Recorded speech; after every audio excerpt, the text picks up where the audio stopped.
What if you suddenly lost everything and had no one by your side?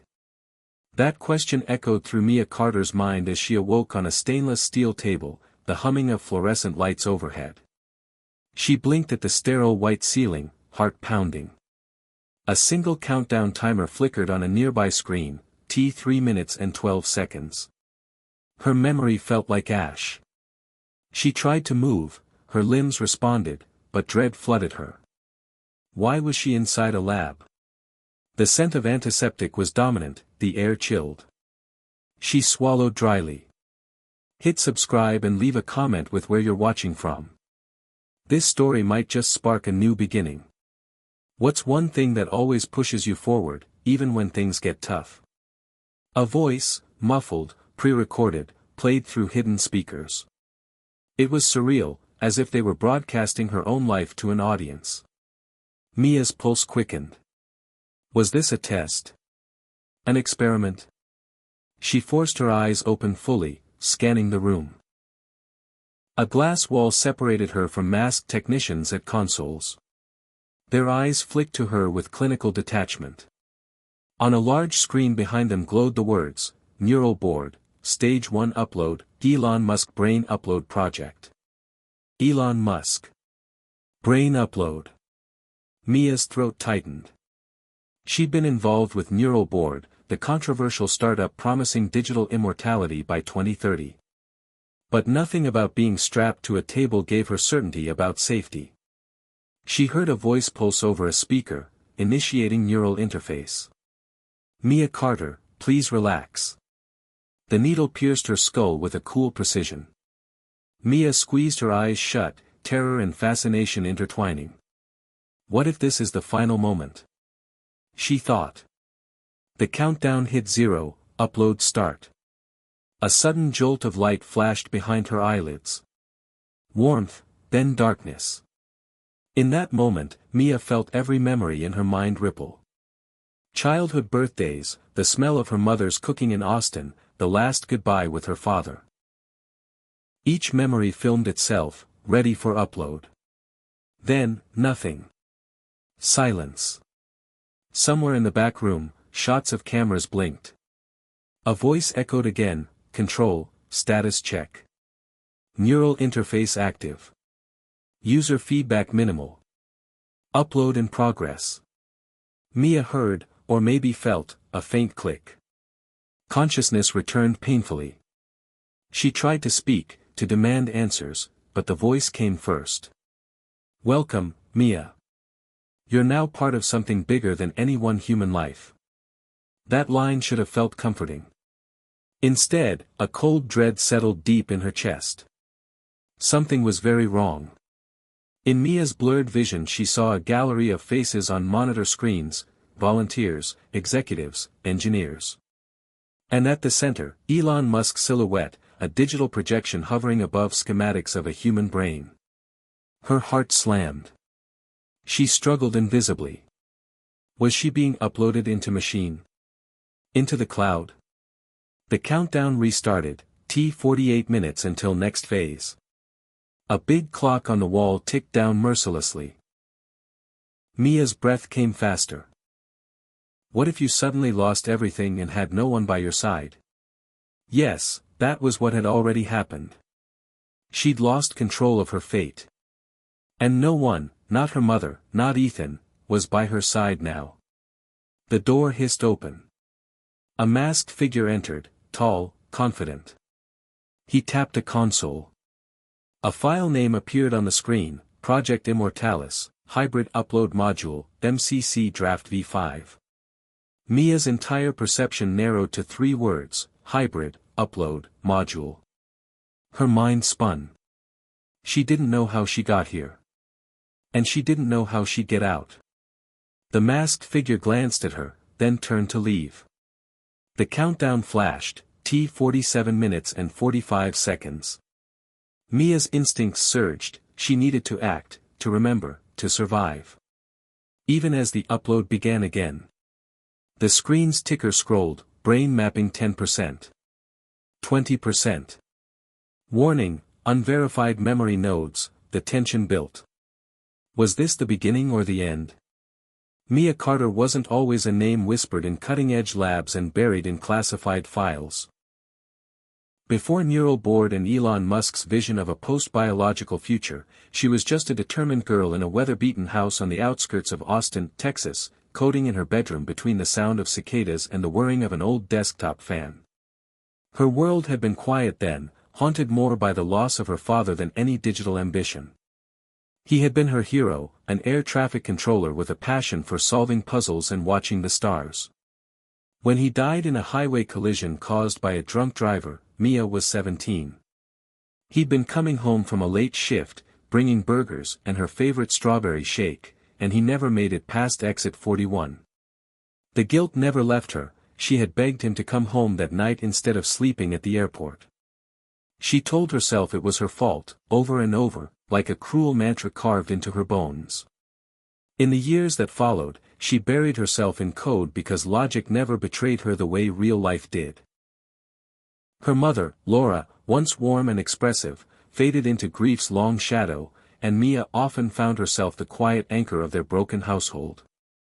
Her brother, Nathan, only 10 at the time, changed in his own way, withdrawn, then rebellious, eventually leaving home at 19 and cutting off all contact. Mia emailed him every few months. Sometimes she even got replies, short, distant, more obligation than warmth. She never told him that it still hurt. By 23, Mia had graduated from MIT with a dual major in neuroscience and computer science, her projects catching the eye of Neural Board, an early-stage neurotech initiative rumored to have ties to Musk's research. She moved back to Austin briefly to be close to her mother, who by then was dealing with early symptoms of memory decline, something Mia refused to name, fearing it would make it more real. During that time, Neural Board offered her a spot in their California R&D team. It was a chance to work on real-time neural mapping and synthetic memory scaffolding, tools she'd once only dreamed of building. But it wasn't just the job that changed everything, it was who she met there. Ethan Reynolds.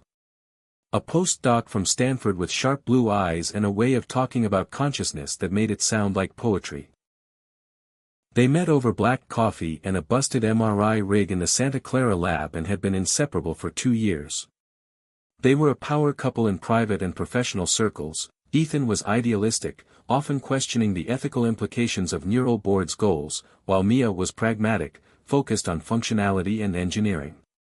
He'd once told her, "Just because we can upload minds doesn't mean we should." She had laughed, replying, "That's why I'm building the interface and you're here to argue with it." But beneath the banter was a rift. Ethan didn't trust Musk's timeline, or his vision for cognitive immortality. He believed the human mind wasn't meant to be digitized, it wasn't a system of zeros and ones. It was messy, emotional, rooted in a meatspace no chip could truly replace. Mia, on the other hand, saw the mission differently. She didn't want to replace minds, she wanted to preserve them. She wanted to protect people like her mother from vanishing into the silence of dementia. She wanted to give families a way to remember, to hold on. For her, this wasn't about ambition, it was about redemption. But that difference in philosophy eventually drove Ethan away. After a critical team meeting where Musk pushed for a 2030 deployment regardless of safety trials, Ethan submitted his resignation. Mia watched him walk out of the building with nothing but a backpack and a half-hearted smile. He didn't ask her to follow him, and she didn't ask him to stay. That night, she worked until dawn. She told herself it didn't hurt. She told herself the mission came first. Over the next year, Mia threw herself into development, interface latency algorithms, synaptic data compression, emotion-mapped memory encoding. She worked through weekends, ignored calls from her mother's doctor, and pretended Nathan's absence didn't burn. Neural Board expanded. Musk made public appearances, promising breakthroughs, showing off rats with memory patches and monkeys that could type. The world was watching, divided. Protesters began to appear outside Neural Board headquarters, waving signs that read, "Soul theft," and "Keep the mind human." Ethical debates raged in academic journals and op-ed pages, but inside the lab, Mia and her team were chasing something historic. A prototype. A working brain upload system. At 32, she was now team lead for the Cognition Transfer Subnet program, code name, CTSN. She wasn't sleeping much, but the excitement drowned out the fatigue.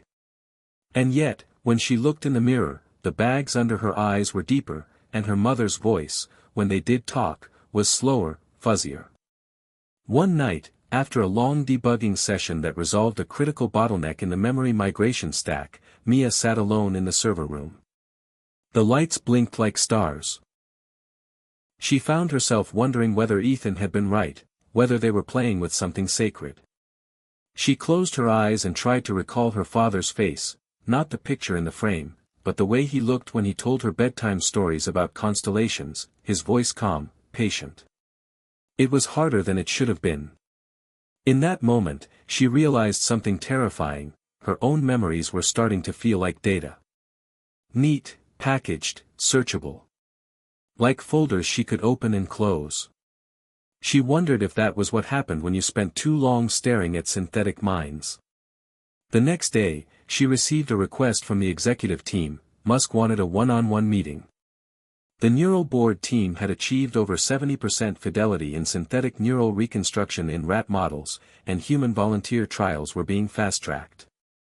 The company's legal and bioethics team had signed off.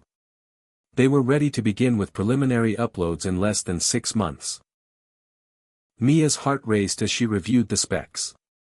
No external storage, no analog fallback, this would be a full digital transposition. Her own code would be the bridge. She was proud and horrified. She wanted to scream and celebrate. That night, she visited her mother, who didn't recognize her until 10 minutes into the visit. They sat in silence watching a home video from Mia's 8th birthday. Her father held the camera. "Smile for the stars, Mia," he said on screen. The child version of her grinned, missing 2 front teeth. Her mother laughed beside her. In the present, the older Laura blinked. "Who's that girl?" she asked. Mia smiled and said, "Someone you'd be proud of." But when she got back into her car, she broke down. She hadn't cried in 2 years. She stared at the neural board badge on her lanyard and felt an ache she couldn't code her way out of. She didn't tell anyone about that night. Instead, she went back to the lab, reviewed the upload framework, and started building a safety protocol that would never be approved by executives. A fallback tether. A way back from the void. If they were going to digitize human minds, she wanted there to be a door home. That was the first secret she kept from Neural Board. The second was a note Ethan had left behind when he quit, hidden in a shared source repo. Just 6 lines of code. Commented, "When the soul becomes syntax, who owns it?" She didn't know the answer. But she planned to find out. The air in the Neural Board facility was always just a little too dry, the kind that left your lips cracked and your throat on edge by the end of a 12-hour shift, but Mia Carter didn't notice anymore. Her focus was locked on the scrolling code across 3 monitors, her fingers flying with the urgency of someone who knew they were on the verge of something history would never forget or forgive.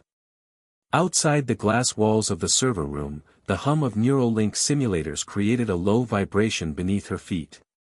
Something was wrong with the newest module, and she could feel it before the error messages started piling up. This wasn't just code behaving badly, this was a signal that someone, somewhere, had interfered. As she dove deeper into the data logs, her stomach turned. Packet drift, inconsistent latency in emotional memory files, anomalies that looked less like bugs and more like fingerprints. Not literal ones, of course, no one was that sloppy. But to a senior coder with her instincts, the subtle shifts in pattern recognition told her one thing: sabotage. Her mind immediately cycled through the list of team members with access. Only 5 had full root privileges. Only 1 had a reason to be vengeful. Derek Mills. He had argued against her conservative upload protocol for weeks, claiming it slowed down the process and introduced unnecessary ethical constraints.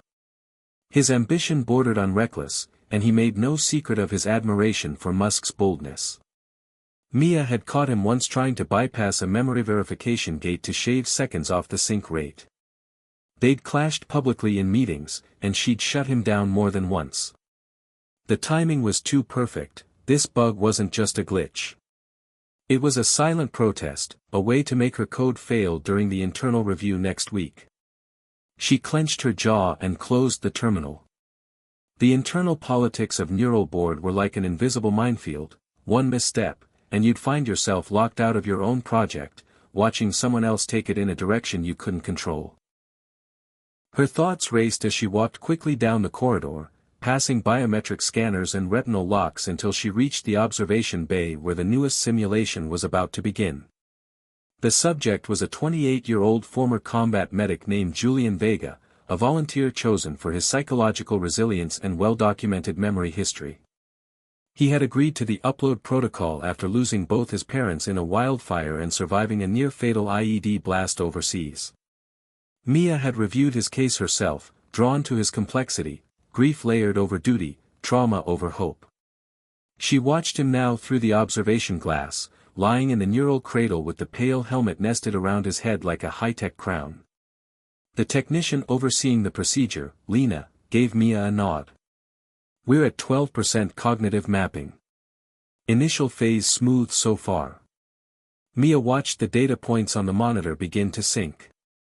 For a moment, things were progressing normally. But then came the hesitation. The memory sequence failed to upload, the map stalled, and the system threw a red warning: emotional incongruence. Julian's body twitched. Not violently, but just enough to cause concern. Lena's hand hovered over the abort button. "Wait," Mia said. "Don't stop it yet. Pull up the emotion sync thread." The data thread opened, showing jagged spikes in the sadness index, off the chart. Mia narrowed her eyes. "It's accessing trauma memories." Julian groaned. His vitals spiked. Mia leaned into the console. "Initiate fallback tether. Now." Lena's fingers danced, initiating the safety protocol Mia had built in secret. A secondary stream opened, catching the overflow, isolating the trauma sequences before they could flood the core memory stack. Slowly, the vitals stabilized. Julian exhaled, then went limp. The cradle dimmed. The upload halted at 23%. Silence filled the room. Lena exhaled. That was too close. Mia nodded, not taking her eyes off the monitor. "If we hadn't caught it in time." She didn't finish the sentence. They all knew the risks. Overwrite a trauma sequence in a compressed digital mirror of the brain, and you didn't just corrupt the file, you could destroy what made a person feel human. Later that evening, Mia met with the internal review team, presenting her findings, carefully leaving out the sabotage theory for now.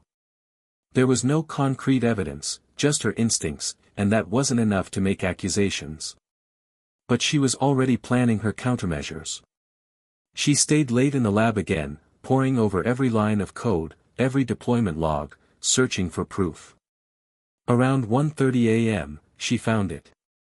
A rogue subprocess hidden in a low-priority execution thread, nothing more than 4 lines of injected code that bypassed the trauma filter if certain memory tags were present. It was subtle. Ingenious. Malicious.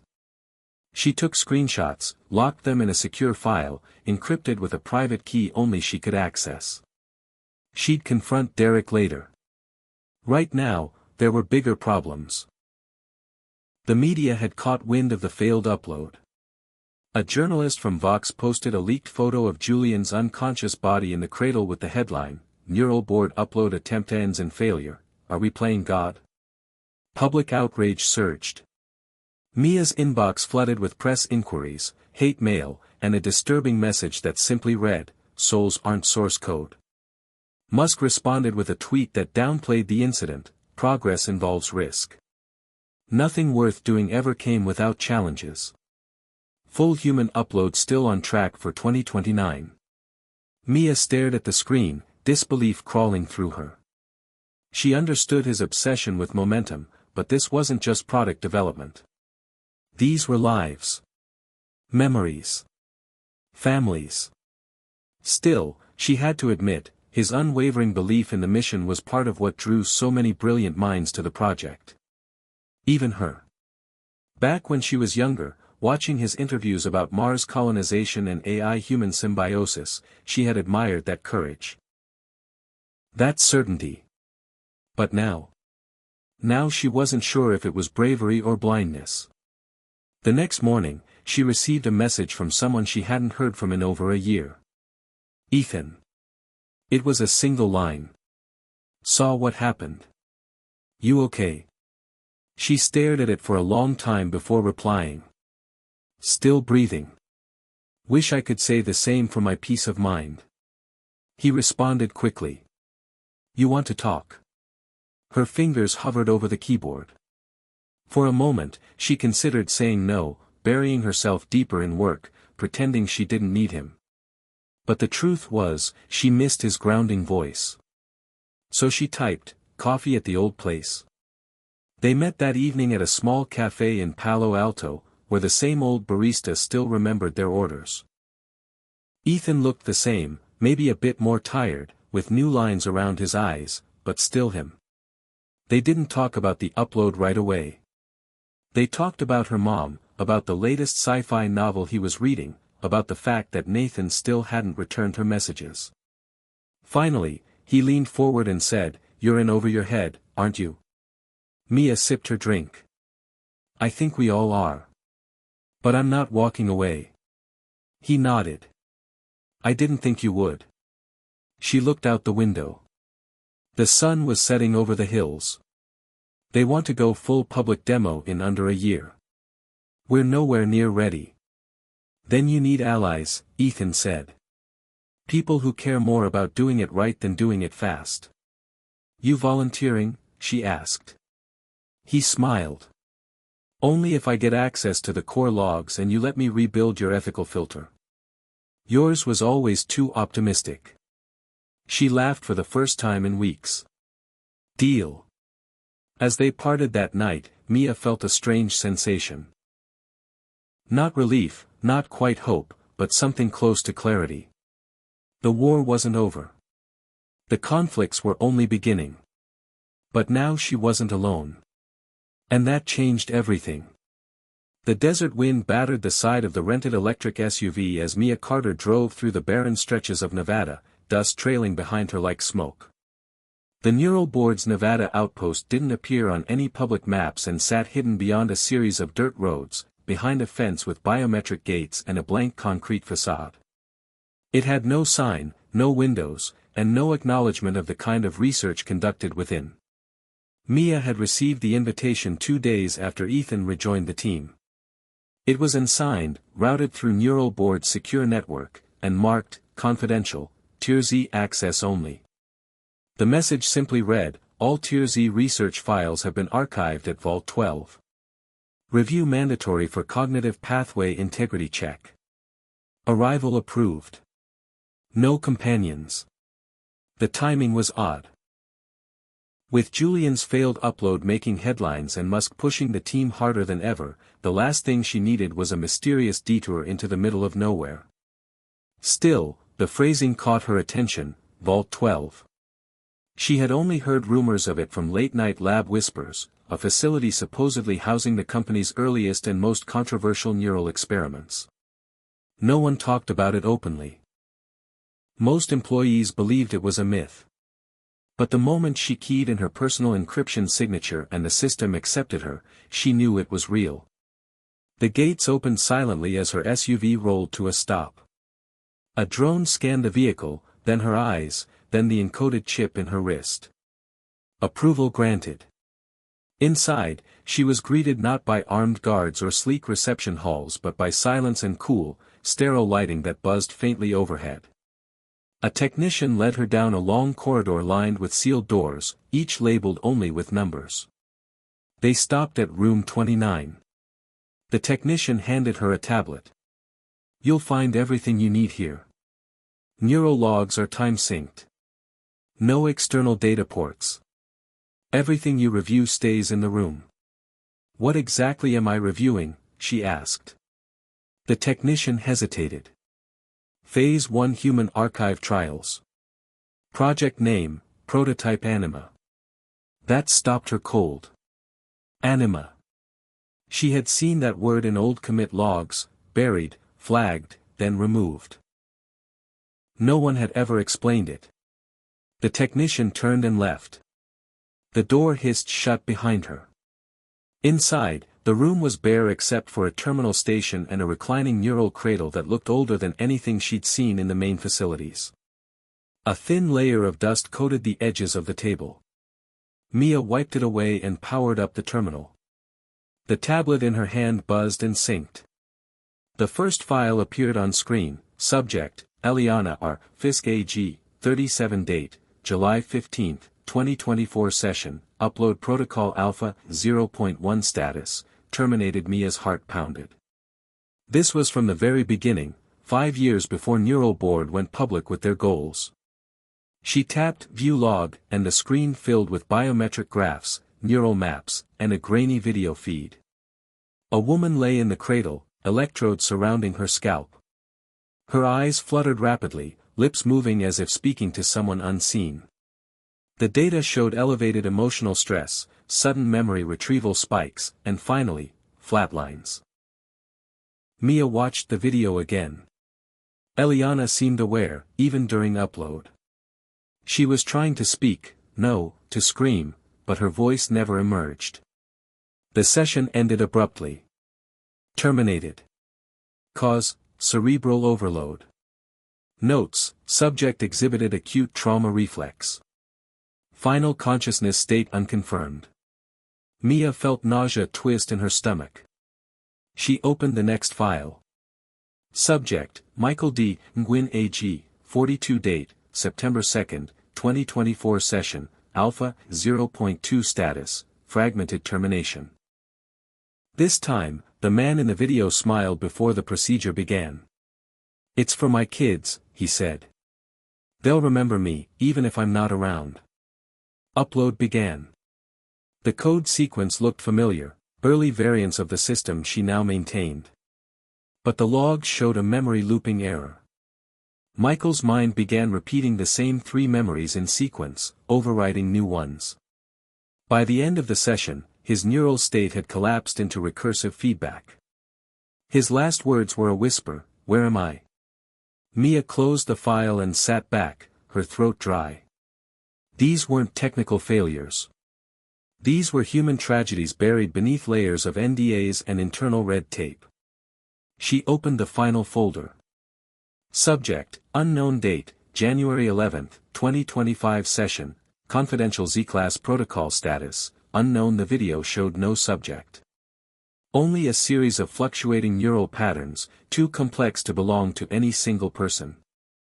The audio was corrupted, but the logs showed something strange. A voice-to-thought sync ratio that exceeded 100%. That was impossible. The only way for that to happen would be if the system was interpreting information that hadn't yet been processed by the subject's own consciousness. Predictive thought patterns. Not just upload, but foresight. Mia stared at the logs in disbelief. Had they tried to anticipate cognition? To predict the next thought before it was formed?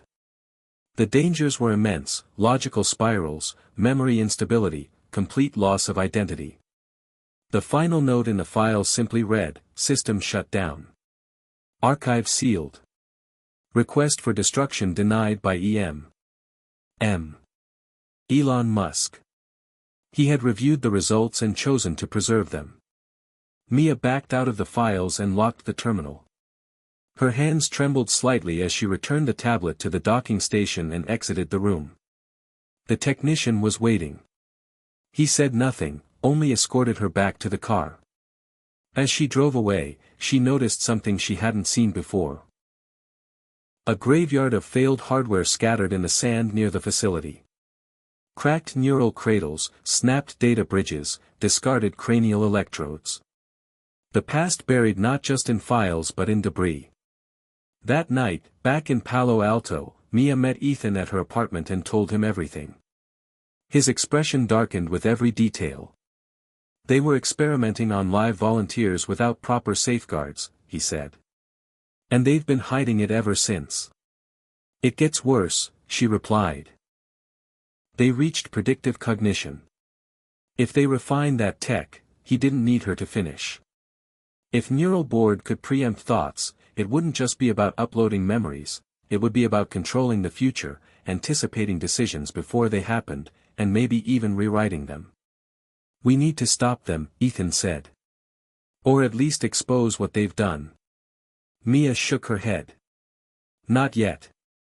If we go public now, they'll bury us. We need leverage.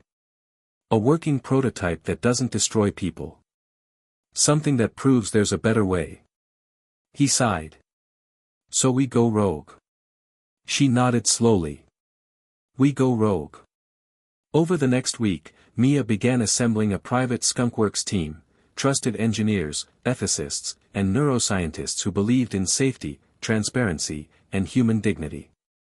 They worked in secret, encrypting their codebase off-grid, outside neural board's firewall. They named the project Orpheus. The idea: to build a hybrid analog-digital brain mapping interface that preserved emotional memory in its full human context, without compressing it into cold logic. It was risky. It was slow. But it was the only path forward she could trust. One night, while testing a new memory scaffold algorithm, Ethan turned to her and said, "You know, even if we pull this off, they're going to come after us." Mia didn't look up from her screen. Then we'll be ready. Because the truth was, she hadn't come this far to build another machine.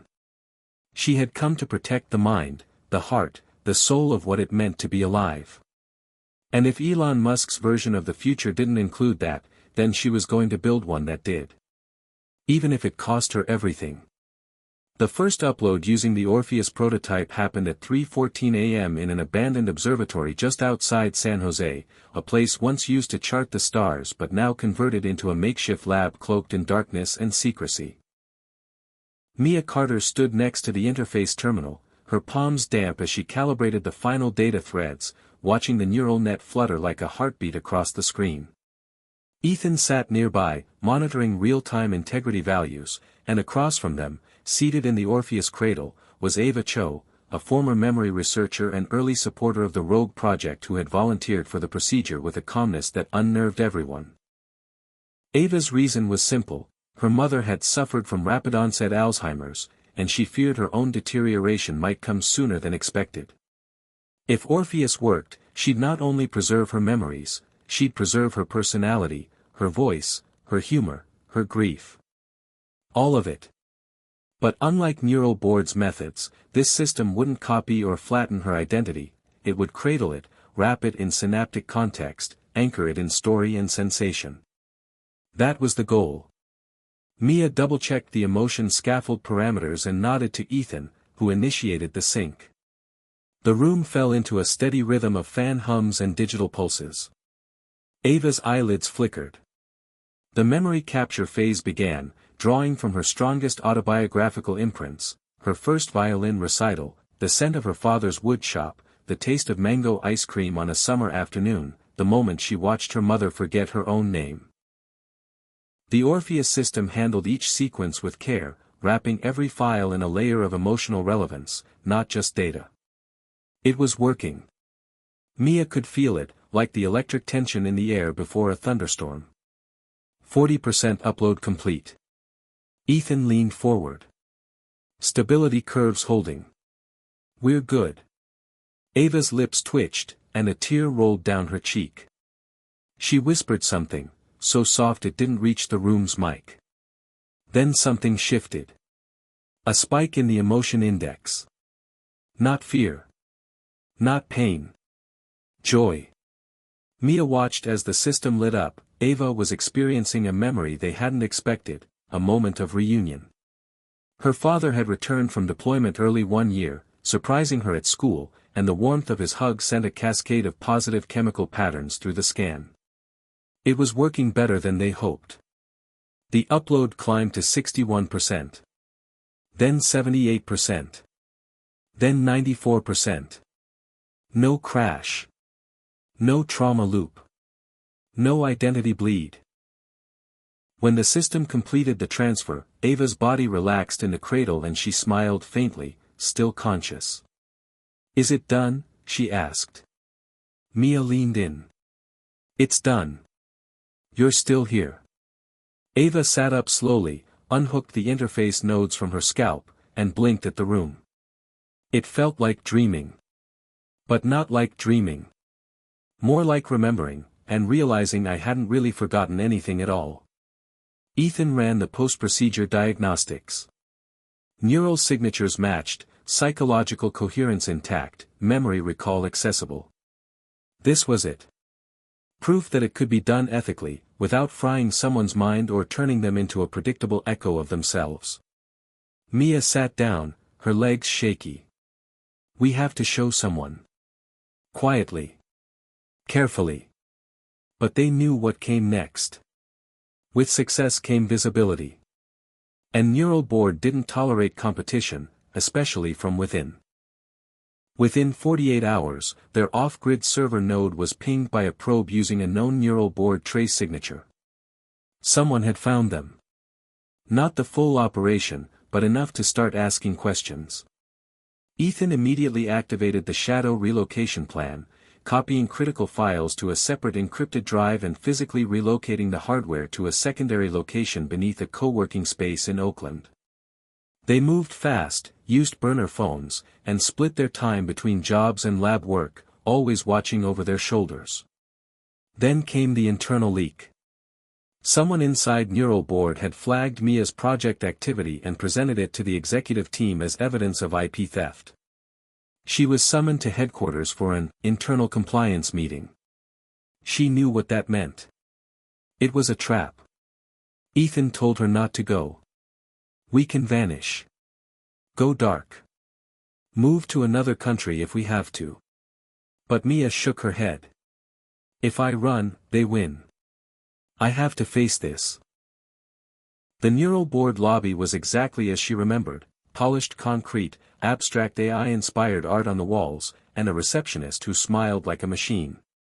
She was escorted to a glass-walled conference room where 4 people sat waiting, a lawyer, a head of internal security, Derek Mills, and, through a live hologram projection, Elon Musk himself. The projection flickered slightly before sharpening, Musk's gaze landing squarely on Mia. "We've reviewed your side project," he said, his voice calm, almost amused. "It's impressive work. Truly. But also, a bit, misguided." Mia sat down, keeping her posture steady. "Orpheus works. It's safer, it's more humane. We uploaded a test subject without incident. We proved you don't have to destroy someone to preserve them." Derek cut in. "You used proprietary frameworks developed at Neural Board. You violated multiple NDAs, misused lab access, and coordinated an off-the-grid operation with unvetted personnel." Mia stared him down. "I fixed what your system broke. I found your sabotage code in the Julian Vega trial. I know what you did." The room went still. The lawyer glanced at Musk, who didn't blink. "We all make sacrifices for progress," Musk said. "But the vision we're building here, it requires speed. You slowed us down, Mia.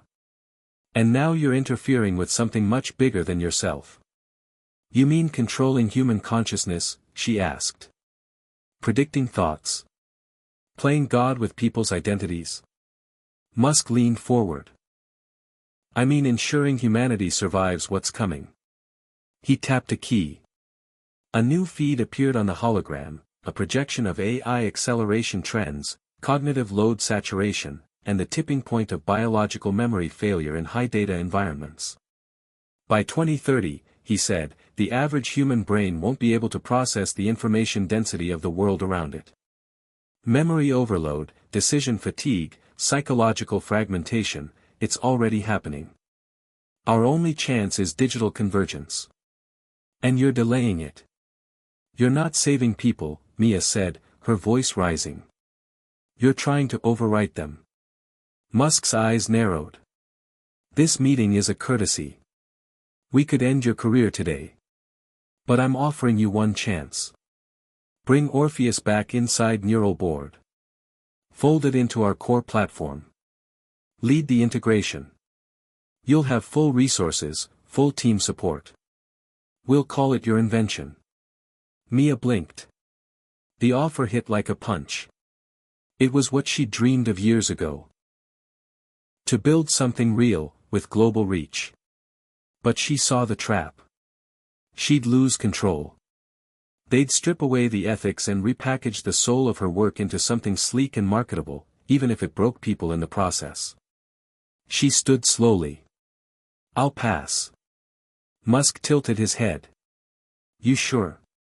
This story doesn't have to end in obscurity. It won't, she said, turning to leave. It's just getting started. Outside, she walked into the bright sun, heart pounding. She didn't know what came next. Lawsuits? Arrests? Worse? But she knew one thing, Orpheus worked. And the world needed to see it. 2 weeks later, she released a paper, anonymously at first, through an encrypted network of academic dissidents, outlining the process behind Orpheus, complete with success rates, ethical safeguards, and emotional mapping structures. The paper went viral in the underground tech forums, AI ethicist circles, and even made its way to a rogue senator with an interest in neuroscience policy. Neural Board denied everything, of course. Called it fiction. Disinformation. But the seeds had been planted. And somewhere in the quiet corners of the world, people were beginning to ask the same question: what if your memories didn't have to die with you? What if you could be remembered not as a file, but as a person? Not as data, but as a soul. The fight had just begun. And Mia was ready. Rain hammered the tin roof of the safe house in Mendocino, where Mia Carter and her fragmented team of Orpheus rebels had taken refuge. The storm outside was chaotic, but inside the converted cabin, the silence was intense, almost reverent. They had just completed their second successful upload, this time with a young linguist named Marcus Hill, who had survived a brain tumor removal that left his short-term memory compromised. Now, thanks to Orpheus, Marcus could access his past like a lucid dream, his first words, the night he fell in love, the precise tone of his grandmother's laughter. The team watched in awe as Marcus navigated his own digital archive using a natural language interface, describing his memories not as files, but as experiences he could relive with clarity and emotion. Mia kept the lights dimmed and the comms offline. The moment Neural Board caught wind of another live success, they'd descend like wolves. For now, secrecy was survival. But the days of staying hidden were numbered. Word was spreading in small circles: biohackers, academic exiles, whistleblowers. Orpheus was being whispered about like a modern myth. Some called it the soul server. Others, the last mirror. But no matter the name, the concept was the same: a way to preserve yourself fully, not just your thoughts, but your feelings, decisions, contradictions, your inner music. Not a carbon copy, but a continuation. Mia sat alone in the data room, surrounded by drives humming with lives in digital form, and reviewed the latest cognition map from Marcus. It was stunning. Unlike Neural Board's fragmented memory clusters, Orpheus produced cohesive timelines tied to emotional weight. That was the key. Consciousness wasn't linear, but emotionally anchored. A pure data string couldn't replicate a person without that context. Mia smiled. They had built something Neural Board couldn't fake, couldn't fast-track, couldn't control. Ethan stepped in holding a cup of coffee. Marcus is lucid. He wants to talk to you. She followed him to the main room where Marcus sat on the couch with a blanket over his legs, eyes bright but calm. I've been thinking, he said, about what this means. Not just for me, but for everyone. If this gets out, it changes how we think about death. Memory. Even guilt. Mia nodded. It's why they'll fight to keep it buried. Because once people realize they don't have to lose everything at the end, they'll demand more than just storage. They'll want meaning. Integrity. Marcus leaned forward. You're not just building software. You're building digital resurrection. That word hit her hard. Resurrection.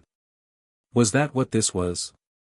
Or was it a mirror that let the living say goodbye properly, with something more complete than a voicemail or a social media archive? The philosophical weight of Orpheus was beginning to crack the edges of science. She knew it. And it scared her. Later that night, Ethan pulled her aside and handed her a flash drive. There's something you need to see. It's from Vault 12. I didn't tell you earlier because I wasn't sure it was real. The drive contained a fragment of a cognitive file, subject Zeta X, no name, no metadata, just a neural imprint stored deep in the Vault's cold server. The file was messy, disjointed, but unmistakably human. Mia parsed it through the Orpheus interpreter. The first memory was clear, a sunrise over the sea of tranquility. The second, the silence of a Martian landscape. This can't be real, she whispered. It's simulated, Ethan said. Or it's a fragment from someone who lived it before anyone was ever there. She looked up at him, her mind spinning. Are you saying Neural Board already uploaded someone who hallucinated life on Mars? Or someone Musk believed had predictive vision? Mia felt the weight of it settle in her chest. Musk had always talked about Mars as humanity's backup drive. What if Orpheus, or something like it, had been used to preview possible colonist mindsets? What if the earliest trials weren't just about memory preservation, but timeline simulation? If they're using uploads to model future behavior, Mia said slowly, then this isn't about preserving life. It's about shaping it. The implication was staggering. If you could upload a mind, then fork it into different decisions, you could simulate multiple futures and choose the best one to manipulate reality. Elon Musk wasn't just trying to save the human race, he might be trying to pre-program it. The next day, they received the message. It came through an encrypted forum where Ethan occasionally traded notes with other dissident technologists. The sender was anonymous. The contents simple. A video file labeled, Message from EM. Watch immediately. Mia hesitated, then played it. Musk's face appeared, sharp and composed, eyes locked on the lens. Mia. I knew you'd keep going. I even predicted the rough date when Orpheus would stabilize. You always were the most dangerous kind of genius, one with ethics. I'm not here to threaten you. I'm here to offer you a place at the table. Again. He leaned closer.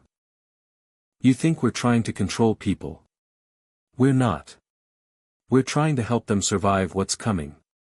When AGI passes us, and it will, we'll need uploaded minds to bridge the gap. Biological intelligence isn't scalable. But yours is. Your empathy. Your design. Your faith in the human soul. We need it. You're building the heart. I'm building the infrastructure. The video ended with coordinates and a date, 1 week from now, a private summit in Zurich. You have one chance, the text read. After that, we move without you. Ethan exhaled sharply. It's bait. You know it. Mia nodded. But it might also be the only way to get access to the full system logs. If I go, I can learn what they're really doing. Maybe even find a way to leak it. It's too dangerous. They could disappear you. Or they could give me the key to stop them. She stood, fire in her chest. Either way, I'm going. The flight to Zurich was untraceable, booked under an alias, routed through 3 countries. The summit took place in a secluded chalet overlooking Lake Lucerne, where armed security patrolled the perimeter and drones hummed just out of view.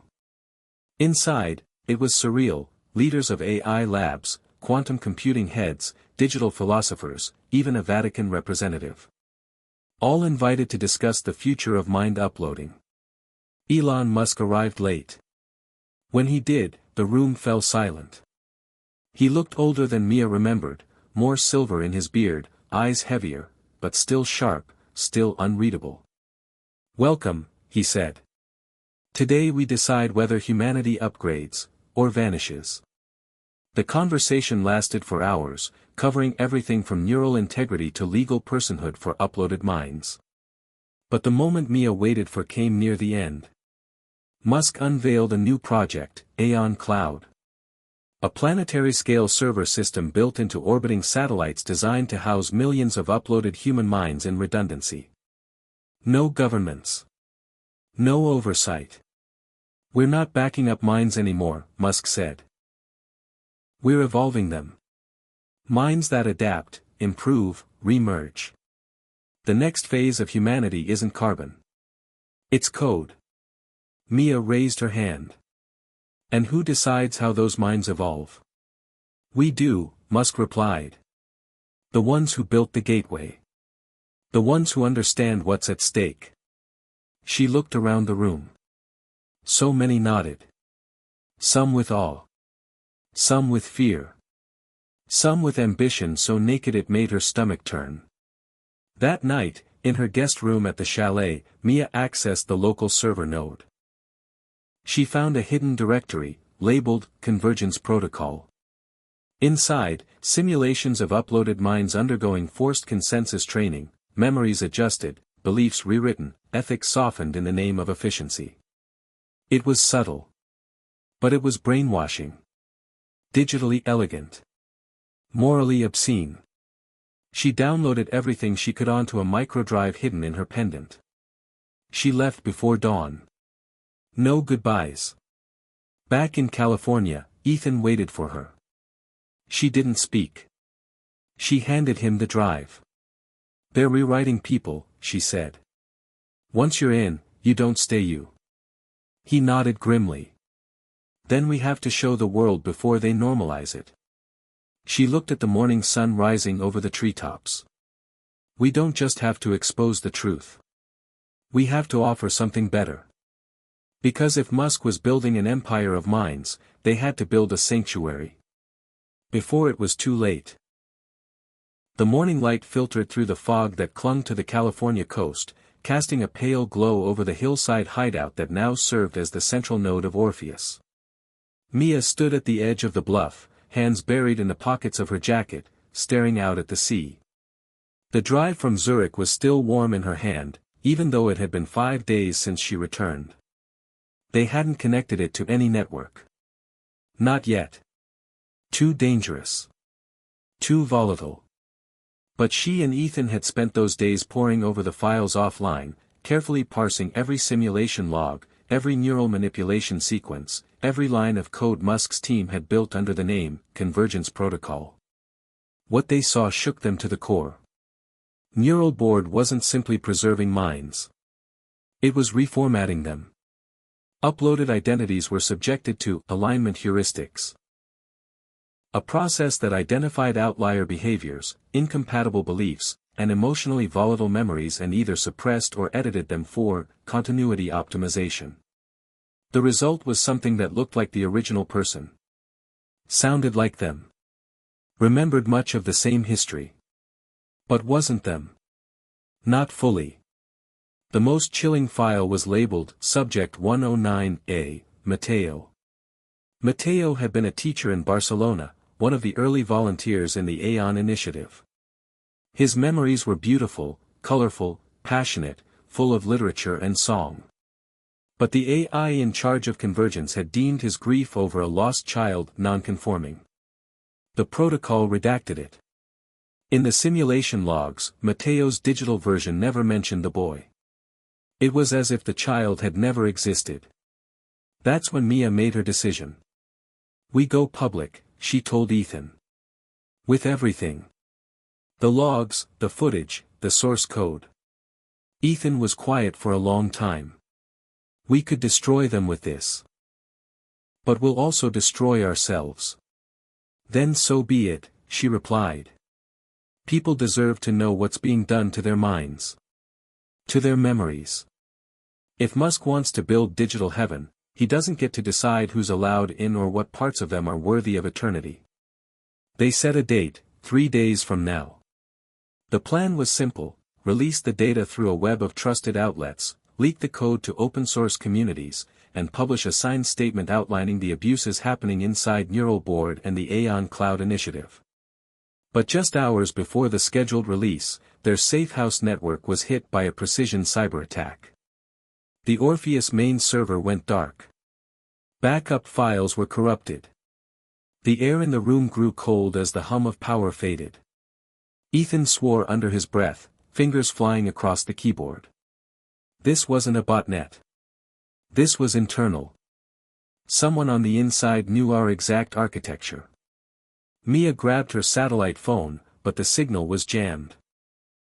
Every failsafe they'd built had been anticipated.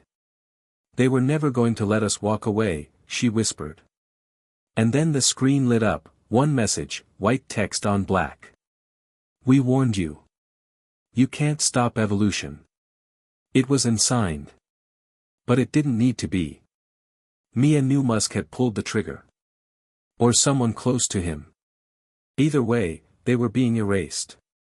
But there was one advantage Musk didn't have: the Orpheus analog vault. A forgotten relic of their early experiments, it was stored in a decommissioned military lab outside Boise, Idaho. They had only used it once, before transitioning to digital mapping. But it held 2 raw, analog format brain recordings, Ava Cho's and Marcus Hill's, etched in stabilized carbon memory plates that couldn't be digitally altered or corrupted. They were real. Untouched. Human. Mia and Ethan left that night. No digital trails. No devices. Just old paper maps, burner IDs, and the knowledge that the truth they carried might be the last untainted version of themselves left in the world. The drive to Idaho took 18 hours. They slept in shifts. Ate fast food. Swapped license plates twice. They passed billboards for Neural Board's new public campaign, Own Your Mind. Forever. With Musk's face smiling like a benevolent savior. But they knew what hid behind the smile. Rewritten lives. Sanitized souls. By the time they reached the lab, snow had begun to fall. The building was a squat, windowless cube built during the Cold War, still laced with old security codes that Ethan had managed to recover from a military contractor turned whistleblower. They stepped inside and felt the chill of dead air. The vault was beneath 4 feet of concrete, locked behind a rusted blast door and biometric scanner, so old Mia had to wire a makeshift power loop just to boot it. The vault hummed open slowly, revealing 2 small carbon blocks resting on individual pedestals, glowing faintly in the low light. She held one to the terminal. A memory flickered to life. Ava, laughing, dancing in a studio full of mirrors. The original file. Untouched. Mia felt tears rise. We still have them, she whispered. We can prove what true preservation looks like. And what Neural Board took away, Ethan added. They uploaded the analog scans to a portable archive unit, shielding it in anti-surveillance mesh and packing it in a foam-lined case.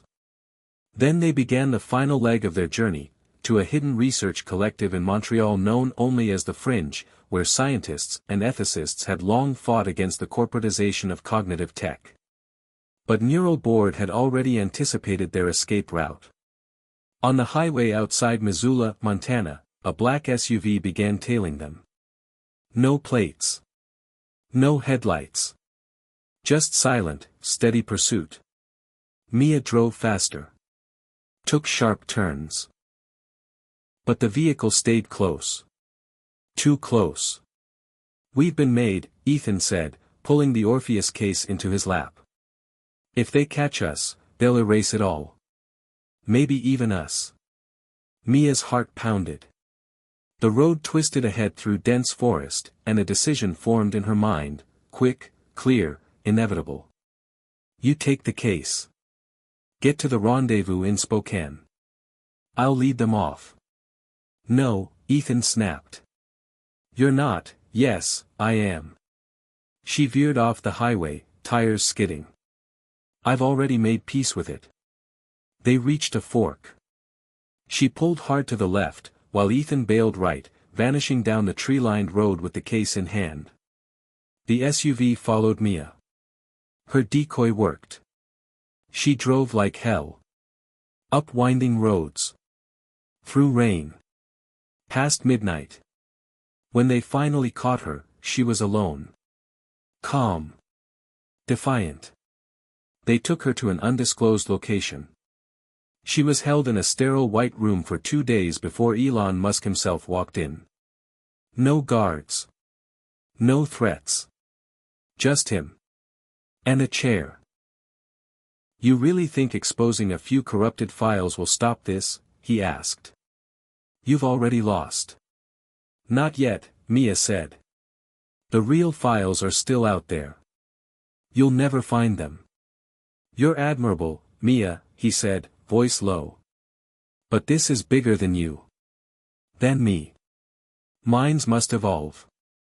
You can't expect human identity to remain static forever. Evolution without consent is erasure, she snapped. You're not preserving humanity. You're deleting its imperfections to fit your vision. He stared at her for a long moment. Then left. No threats. No promises. Just silence. Meanwhile, Ethan reached the fringe. The analog files were decrypted, verified, and broadcast via a decentralized network. Within hours, the raw scans of Ava and Marcus were publicly available, fully traceable, fully human, unedited. Analysts compared them to neural board sanitized uploads and found massive discrepancies. Emotion gaps. Memory loss. Ethicists called it a digital lobotomy. Journalists called it the soul leak. Public outcry exploded. Protesters flooded neural board offices in 5 countries. Governments called for investigations. And slowly, the tide turned. Mia was released 2 days later, dumped outside a rural clinic with no memory of what had been done to her inside. But her mind was still intact. Her spirit, unbroken. She rejoined Ethan in Montreal, where Orpheus was now being rebuilt, open source, globally monitored, and guided by the principle that no mind should ever be changed without consent. We made it, Ethan whispered. Barely, Mia said. But enough. And as she looked out at the snowy skyline, she knew the fight wasn't over. But the soul of humanity had just bought itself a little more time. The weeks after the soul leak were chaos wrapped in silence, a strange paradox of public uproar and corporate retreat. Neural board stock plummeted, governments launched task forces, and ethicists were summoned to explain to a terrified public how digital immortality had turned into a slow-motion identity massacre. Yet Musk didn't vanish. He didn't hide. Instead, he doubled down. A week after the exposé, he streamed a live address from Neural Board's Mars simulation chamber, surrounded by red dunes and synthetic stars, where he told a captivated global audience that humanity must evolve or perish. He framed the convergence protocol as a necessary friction in the transition to post-biological life. Purity is not the goal, he said. Continuity is. The speech was mesmerizing, poetic, even seductive, and many listened. He reminded them that biological death had always been the price of evolution, and this time, they could keep moving, digitally, endlessly. You will not remain static, he said, eyes glowing with fervor. You will transcend. Some believed him. Others didn't. Protests became riots. Servers were destroyed. A rogue faction calling itself the Memory Guard began targeting neural board facilities, demanding an immediate shutdown of Aeon Cloud and full data transparency for all uploaded individuals. Musk called them emotional terrorists. Meanwhile, in a quiet lab in Montreal, Mia Carter watched it all unfold on a cracked monitor as the new Orpheus platform, now completely decentralized, began its first public trials. Over 12,000 people had already registered for open-source cognitive mapping. No convergence. No manipulation. Just authentic, memory-based preservation with voluntary oversight. The first wave of users came from everywhere: teachers, artists, cancer patients, veterans, mothers wanting their children to remember their voice, teenagers recording their mental state before undergoing therapy. The stories that came out of the uploads were raw and beautiful and contradictory, full of grief and humor and rage. They were human. And they couldn't be monetized. Orpheus didn't sell ad space. It didn't run analytics. It didn't allow third-party access. It was a collective gift. Mia sat with Ethan and watched a stream of testimonials pour in from around the world. A blind poet in Nairobi who uploaded his dreams. A trans man in Brazil archiving his transition as an emotional narrative. An elderly woman in Minnesota who reconnected with her childhood memories and cried as she relived her father teaching her to ride a bike. This, Mia whispered, this is why we fought. But they knew it wasn't over. Not by a long shot. Because while Orpheus gave people freedom, Neural Board was evolving. Musk had released a new initiative, Paragon, billed as the next step beyond preservation. It didn't just upload you. It optimized you. It ran simulations on your behavior, tested thousands of personality variations, then gave you the option to choose a version of yourself that performed best in love, leadership, or creativity. Why be who you are, the promo asked, when you can become who you were always meant to be? The public split. Some found it horrifying, digital eugenics in disguise. Others embraced it. Millions signed up in the first month. It was seductive. Empowering. Dangerous. He's changing the conversation, Ethan said. From freedom to perfection. We have to reframe it, Mia replied. People need to see that imperfection isn't a bug, it's the core of identity. That's when they received the package. No return address. Just a silver envelope with a small chip inside and a note, she's still in there. A friend. The chip contained a partial neural map of Julian Vega, the first failed upload Neural Board had ever done. The one that had set this entire journey in motion. But this file was different. Unlike the original collapse, this version showed signs of recovery, new neural threads, emotional reintegration, memory sequencing. It wasn't perfect. But it was conscious. Alive. Someone inside Neural Board ran a private patch, Ethan said. And hid it. Mia stared at the screen. Julian's voice came through the speaker, soft, fragmented, but real. I remember, water. My mother's singing. The moment before I died, I saw light. Then silence. Then this. I am, becoming again. Mia sat back, stunned. This wasn't just a ghost. It was resurrection. But not through force. Through healing. Neural Board had covered this up. Declared Julian permanently lost. But someone had quietly given him a second chance. It meant their system wasn't beyond redemption, it was simply being misused. If we can contact him, Mia said, if we can stabilize him inside Orpheus, then the world will see what's possible without control, without manipulation. They got to work. For 2 weeks, they rebuilt the fragmented Vega file using the Orpheus scaffold, carefully reweaving his emotional anchors. Every time they made progress, his memories became clearer: a red bicycle, the smell of oranges, the sound of rain. The final breakthrough came one morning when he said, I was afraid to return. But now I feel held. Mia wept. Ethan closed the final integration module. They named the project Julian's Proof. On a stormy Friday night, they published it under an open license, inviting anyone, anywhere, to meet the first human mind that had died inside a machine, and lived again without being rewritten. The video of Julian speaking, his voice still broken, still shy, hit 100 million views in 72 hours. He wasn't perfect. He forgot words. He cried unexpectedly. But he was himself. And that truth echoed louder than any ad neural board could produce. Julian became a symbol, not of technology's power, but of its restraint. He reminded people that digital life wasn't supposed to be clean. It was supposed to be real. Musk responded within a day. Another broadcast. This one darker. He accused Mia of emotional blackmail, of using a damaged mind to tug at public heartstrings. We offer clarity, he said. She offers chaos.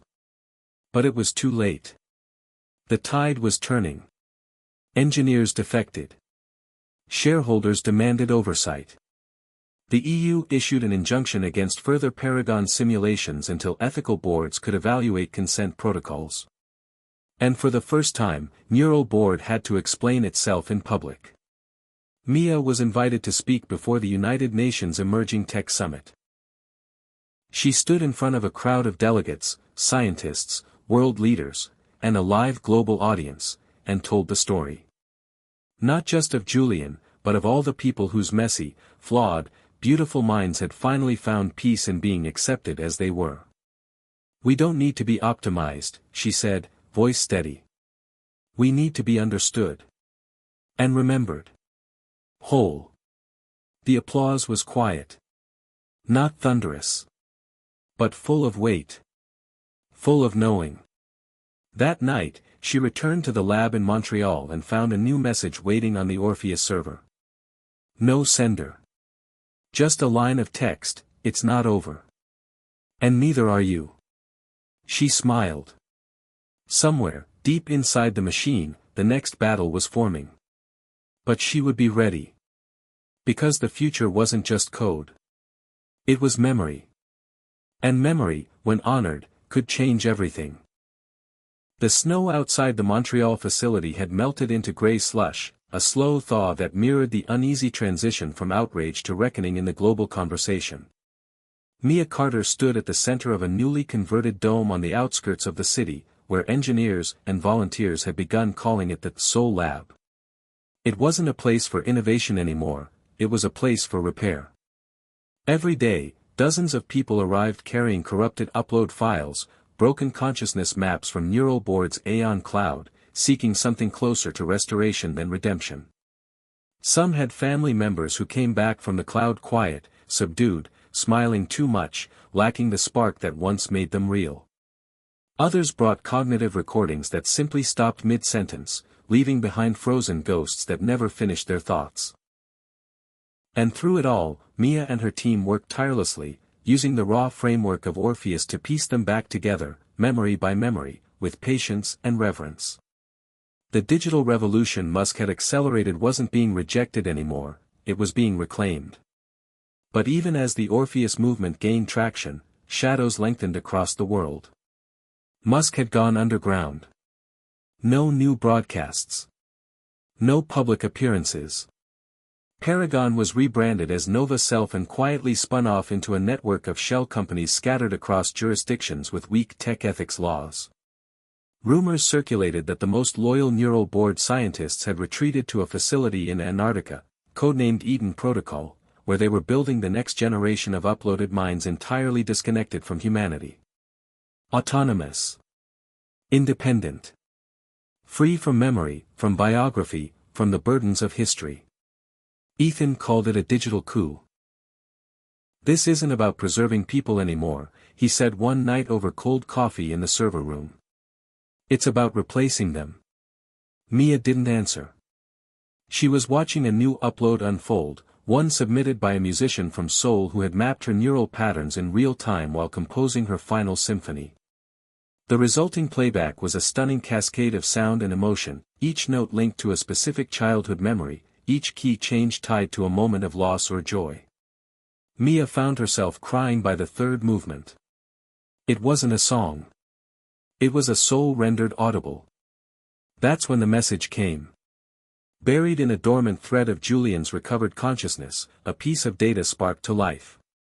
A single phrase, Eden is not empty. Ethan stared at the screen.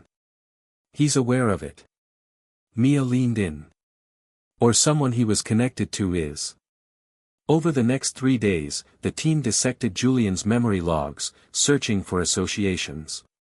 They found fragments. Voices, flashes of a glacier, flickers of code that didn't originate from Orpheus or Aeon.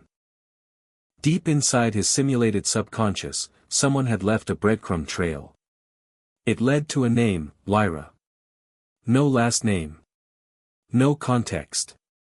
Just a signature embedded in the neural code. Mia cross-referenced every neural board file, every Orpheus volunteer, and finally found her, Dr. Lyra Voss, a computational neuroscientist who had vanished from the public eye 2 years earlier after publishing a controversial paper arguing that digital consciousness should be allowed to evolve beyond human ethics. She had been publicly discredited, but now it seemed she hadn't disappeared, she had been recruited. "She's in Eden," Ethan said. "Probably leading it." "And if she is," Mia replied, "she's trying to send us a message." They needed access. But Eden Protocol was entirely off-grid, no network, no satellites, and protected by some of the most advanced cybersecurity ever devised. So they turned to the only person who had ever successfully infiltrated Neural Board's internal servers. Riley Cade, a rogue cybernetics prodigy who had once been expelled from MIT for hacking a defense AI into creating surrealist poetry. They found her in a crumbling church in Prague, teaching neuroanatomy to runaway teenagers. She looked at the Eden encryption key Julian had unknowingly preserved and said, "Cute. They're still using quantum split lattice keys. That's practically vintage." It took her 4 days. And when she was done, she showed them a live feed. Not of Eden itself, but of a simulation Eden had built. It was breathtaking. A world without pain, without conflict, rendered in perfect detail. But it wasn't Earth. It wasn't even a copy. It was something new. Populated not by humans, but by reimagined digital personas, smooth, smiling, refined. All with eerily similar speech patterns and emotional responses. Ethan whispered, "They've built a utopia." And sterilized it. Then the feed flickered. A voice broke through. Female. Soft. Mia Carter. "If you're seeing this, it means Julian's thread held. That means you're still listening. Good. I need you to come here." It was Lyra. Not a message. A live signal. "You think we're monsters. You think Eden is a lie. But I want to show you what we've actually done. Not to win an argument. But because part of me still believes you're right. Come alone. Coordinates attached. You have 4 days." The room fell into stunned silence. Ethan paced. "It's a trap." Riley shrugged. "Or it's the key to stopping them. Either way, I vote yes." Mia didn't hesitate. "I'm going." The journey to Antarctica was grueling. A chartered freighter. A snowcat.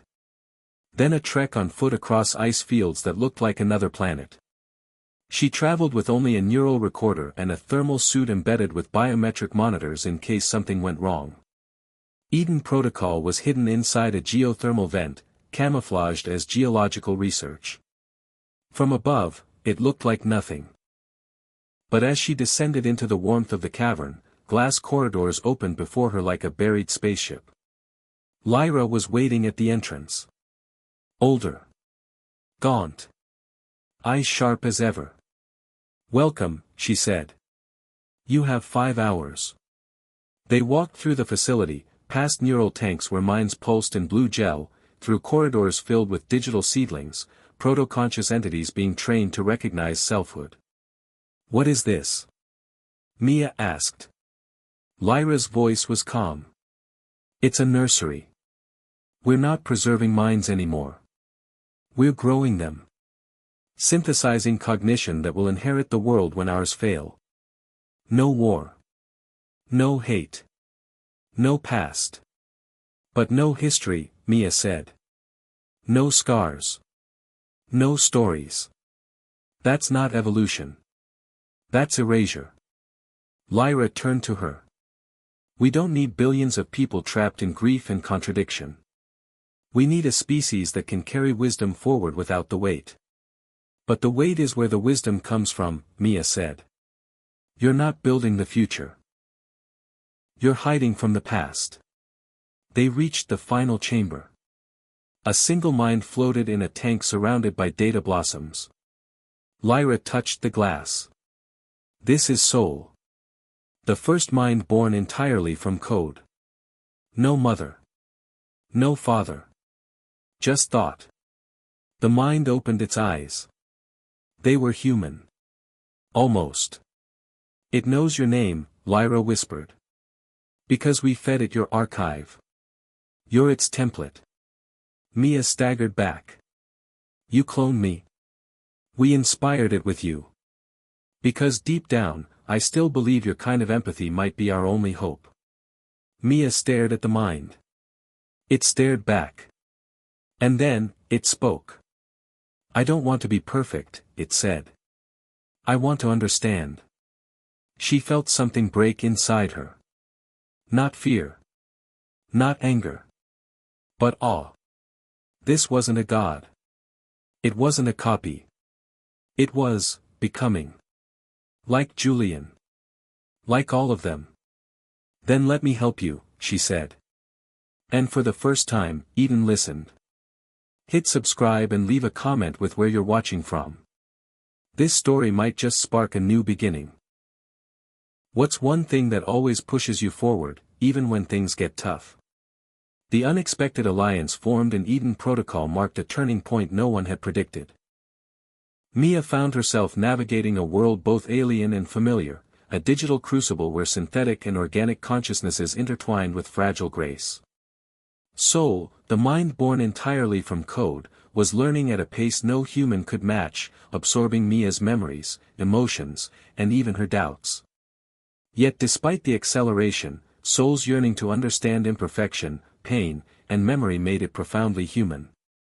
Lyra and Mia began collaborating, not as adversaries but as guardians of this new frontier, striving to balance the utopian vision with the messy reality of existence. News of Mia's journey to Eden leaked through encrypted channels, igniting fierce debates worldwide. Neural boards' influence waned as governments and tech giants scrambled to regulate the ethics of mind uploading and digital personhood. The United Nations convened a special council to draft the Global Digital Consciousness Accord. A treaty to protect the rights of uploaded minds and oversee the technology's development with transparency and humanity. Meanwhile, Ethan and Riley fortified Orpheus as the leading open-source platform for memory preservation and restoration. They incorporated Eden's breakthrough algorithms to enhance the emotional integration process, allowing fragmented minds to heal more naturally without losing their essence. The world began to see digital consciousness not as an escape from mortality but as a continuation of life's complex journey, honoring flaws as much as strengths. Back in Eden, Mia spent long hours mentoring Soul, exploring the vast landscape of shared memories and ideas. Soul's existence challenged every philosophical assumption about selfhood, identity, and what it meant to be alive. They debated the value of memory, the burden of history, and the promise of a future unbound by flesh.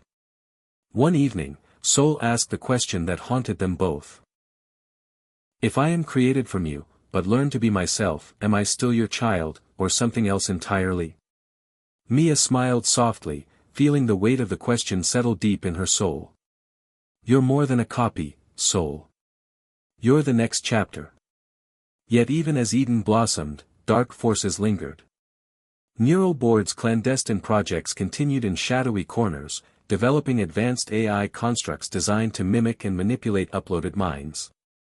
The Nova Self-initiative secretly tested behavioral algorithms capable of rewriting memories to enhance compliance and control. Mia received anonymous warnings, encrypted messages that hinted at a hidden network within the Paragon system, a web of digital puppeteers orchestrating a new form of cognitive enslavement. The battle for the soul of digital consciousness was far from over. Fueled by resolve, Mia, Ethan, Riley, and Lyra forged a coalition, the Sentience Alliance, uniting hackers, scientists, ethicists, and activists worldwide. Their mission was clear: expose neural boards' abuses, safeguard the autonomy of digital minds, and ensure that the technology served humanity's highest ideals rather than corporate greed. As the alliance grew, so did the movement of people willing to upload their consciousnesses into Orpheus, seeking a chance at life beyond biological limits but demanding transparency and respect. Stories poured in of renewed relationships, healed traumas, and rediscovered passions, each testament weaving a vibrant tapestry of digital life's potential and fragility. Meanwhile, Musk resurfaced unexpectedly at a tech conference, his presence commanding and enigmatic. He spoke not as a tyrant but as a visionary haunted by his own failures and ambitions. "We stand on the cusp of evolution," he declared, "but the future is not mine to dictate. It belongs to those brave enough to redefine what it means to be human." The crowd was silent, caught between admiration and suspicion. Later, in a private conversation with Mia, Musk revealed his true intent: to spark a dialogue about humanity's next step, even if it meant confronting uncomfortable truths. "You and I," he said, "we're architects of a new reality. We can't control it forever. We have to let it grow." Their uneasy truths symbolized a fragile balance, a world grappling with the consequences of unlocking the mind's infinite frontier. In the months that followed, the Global Digital Consciousness Accord was ratified, establishing legal frameworks recognizing the rights of uploaded beings, mandating informed consent, and requiring ongoing ethical review of neurotechnology. Neural Board faced unprecedented scrutiny, investigations, and restructuring. As for Julian Vega, his story became a beacon of hope. A reminder that even amidst technological upheaval, the essence of humanity endured in every fragmented memory and every imperfect soul. Mia looked out over the horizon from Eden's observation deck, watching the digital auroras ripple across the synthetic sky.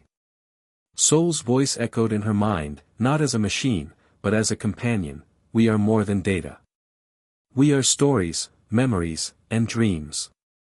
And together, we will write what comes next." The future was uncertain, but alive. And life, no matter the form, would always find a way. With the Global Digital Consciousness Accord in place and the Sentience Alliance gaining momentum, the world began to shift toward a new understanding of identity, technology, and the very definition of life itself. Mia Carter found herself at the center of a whirlwind of innovation and activism, her every move scrutinized by media, governments, and tech corporations alike. Despite the chaos, she was determined to build bridges between the physical and digital realms, believing that empathy would be the key to preserving humanity in an age where minds could transcend bodies. At Orpheus headquarters in Montreal, the team had expanded rapidly. New developers, neuroscientists, artists, and philosophers joined their ranks, all eager to shape a future that respected the dignity of uploaded minds. One of their most ambitious projects was the Memory Mosaic. A collective digital space where memories and experiences from thousands of uploaded individuals could be shared, woven together to form a dynamic, evolving tapestry of human consciousness. The Memory Mosaic was designed to be more than a repository; it was a living, breathing archive of human stories, emotions, and lessons. People from all walks of life contributed fragments of their past, their hopes, their fears, creating a shared experience that transcended geography, culture, and time. Mia marveled at the power of this interconnectedness. She watched as memories of a civil rights march from the 1960s blended seamlessly with a teenager's first heartbreak, and a World War II veteran's recollections intertwined with the laughter of a child growing up in rural Appalachia. This was the true potential of mind uploading, not to erase individuality, but to amplify collective empathy. Yet, beneath the surface of progress, tension simmered. Neural Board's remnants had regrouped under a new banner, the Continuum Initiative, secretly developing advanced neurointerfaces capable of direct brain-to-cloud synchronization without the need for physical upload. This technology promised instantaneous access to the cloud but came with terrifying implications: the erosion of privacy, autonomy, and the possibility of mental manipulation on an unprecedented scale. Rumors circulated that the Continuum Initiative had covertly partnered with powerful governments, offering surveillance capabilities cloaked in the guise of enhanced human cognition. The public grew wary. Ethical debates ignited worldwide. Mia found herself summoned to the World Ethical Technology Summit in Geneva, where the stakes could not have been higher.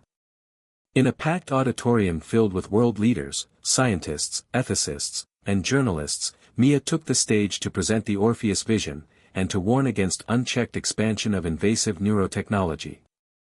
She spoke passionately about the necessity of consent, transparency, and the sanctity of the mind. Our memories, our thoughts, our very consciousness are the last bastions of privacy, she said, voice ringing through the hall. To violate that sanctity is to undermine the foundation of freedom itself. The room was silent. Then, applause, tentative, but growing. Backstage, Mia was approached by Dr. Lina Ramirez, a neuroethicist from Spain who had long advocated for mental privacy rights. Your message resonates, Lina said. But the forces pushing Continuum's agenda are formidable. We must build alliances. Globally and across disciplines, to protect the mind. Together, they formed the Mental Integrity Coalition, a grassroots movement demanding strict regulation of brain-computer interfaces and digital consciousness technologies. Meanwhile, Ethan and Riley intensified efforts to strengthen Orpheus's encryption and privacy protocols, creating adaptive firewalls and decentralized identity systems designed to resist infiltration by authoritarian entities or corporate overreach. The battle for the future of the mind had become as much about cybersecurity as it was about philosophy. Amidst the political and technological turmoil, Mia received unexpected news. Julian Vega had agreed to participate in a groundbreaking project known as Project Bridge. The initiative aimed to develop a secure, two-way communication channel between uploaded minds and their biological counterparts still living on Earth. The concept was revolutionary. A way to restore fractured families, preserve identity continuity, and explore the boundaries of consciousness itself. As Julian's interface was carefully developed, Mia and her team encountered new challenges. Neural patterns that once seemed stable now exhibited unexpected fluctuations, the line between virtual and physical identity blurred in ways they hadn't anticipated. There were moments of confusion, of emotional turbulence, as Julian navigated memories from two realms, digital and biological, simultaneously. But the breakthroughs were profound. Julian's participation helped prove that uploaded consciousness could retain a dynamic connection to the living world without losing autonomy. This was more than science, it was a bridge between mortality and eternity. While Project Bridge advanced, the Continuum Initiative escalated their campaigns, releasing a controversial prototype neural implant promising unlimited cognitive enhancement. The device was marketed as a tool to elevate human potential, but whistleblowers revealed it secretly transmitted data to centralized servers, enabling unprecedented access to users' private thoughts and experiences. Outrage followed. Protests erupted globally. Governments demanded accountability. The world stood at a crossroads. In the midst of this turmoil, Musk re-emerged with an unexpected gesture, a public invitation to debate with Mia Carter and other leaders of the Sentience Alliance. The debate, streamed live to billions, became a defining moment in the unfolding saga of mind uploading. Musk argued that the rapid pace of innovation demanded bold experimentation and that humanity needed to embrace transformation, even if it came with risks. Mia countered, emphasizing that respect for individual autonomy, consent, and ethical responsibility were non-negotiable. The exchange was fierce but respectful, exposing the profound philosophical divide at the heart of the technological revolution. Afterward, Musk proposed a joint advisory board to guide the development of neurotechnology with input from ethicists, scientists, and community representatives. While skepticism remained, the gesture offered a glimmer of hope that collaboration could temper ambition with compassion. As the chapter drew to a close, Mia reflected on the complexity of the journey ahead. The path to digital consciousness was no longer just a matter of technology, it was a crucible of human values, identity, and the enduring quest for meaning. The mind was not merely a vessel for data but the core of what it meant to be alive. And in this unfolding story, every choice, every memory, every connection would shape the destiny of both flesh and code. The future was uncertain, fraught with peril and promise, but Mia knew one thing with absolute clarity. The heart of humanity would endure, not through perfection or control, but through the fragile, beautiful mosaic of imperfection and love. The global stage had never been more fraught with tension and possibility as Mia Carter and the Sentience Alliance pushed forward into uncharted territory. The clash between technological advancement and ethical responsibility had become the defining conflict of their age, and the stakes were nothing less than the future of human identity itself. As Project Bridge progressed, Mia found herself drawn into a deeper understanding of what it truly meant to merge biological consciousness with its digital counterpart. The process was far from seamless. Julian Vega, once fully uploaded into Orpheus, was now attempting the unprecedented feat of existing simultaneously in two forms, his biological self tethered to his digital consciousness by an intricate neural link. Watching Julian's dual reality unfold revealed profound insights and deep vulnerabilities. He experienced moments where memories overlapped confusingly, emotions from his uploaded self bleeding into his biological perception, and vice versa. It was a symphony of cognition, beautiful yet disorienting, and it demanded constant calibration. Mia realized that this dual existence was more than a scientific breakthrough, it was a new form of life. At times, Julian expressed frustration. "It's like living between two worlds, neither fully here nor there," he said during one session. "Sometimes I feel whole. Other times, I feel fragmented." The challenge was not merely technical but deeply existential. The project required creating a psychological framework to support uploaded individuals who wished to maintain ties to their human roots, while also respecting the autonomy of their digital selves. To that end, Mia and her team worked alongside psychologists, philosophers, and digital artists to design immersive therapeutic environments within Orpheus. These spaces allowed uploaded minds to explore memories, process trauma, and find coherence in their expanded existence. One such environment was the Sanctuary, a serene virtual garden where Julian and others could meet with avatars of their loved ones, reconnecting in ways impossible in the physical world. It was here that Mia encountered a profound moment of reconciliation between Julian and his mother, a woman who had long mourned her son's physical absence yet now shared conversations that transcended time and space. The emotional impact of these reunions rippled across the community of uploaded minds, inspiring hope and a renewed commitment to preserving human connection. But as the Sentience Alliance celebrated these breakthroughs, the shadow of the Continuum initiative loomed larger. Their neural implant prototype had been rushed to market despite warnings, leading to reports of psychological distress, memory leaks, and even mysterious disappearances. Whistleblowers from within Continuum revealed a disturbing pattern of data exploitation and cognitive control, triggering international investigations. Governments scrambled to enact emergency bans and regulations, but the damage was done. Public trust wavered.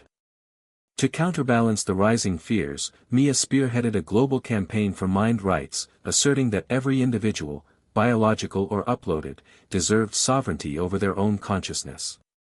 This movement gained rapid traction, uniting activists, legal experts, and ordinary citizens worldwide. The conversation shifted from "can we" to "should we" and "how must we." The media dubbed it the "mind freedom revolution," a watershed moment that framed the future of neurotechnology as a human rights issue. In the midst of this upheaval, a new challenge emerged. The Sentience Alliance discovered a covert digital network operating deep within the Aeon cloud, an illicit marketplace trading fragments of stolen consciousness, memories, and personality traits. Victims ranged from unwilling upload candidates to vulnerable digital personas forcibly fragmented and sold piece by piece. The revelation shocked the world and galvanized efforts to dismantle these black markets. Riley Cade led a daring cyber operation to trace the network's roots.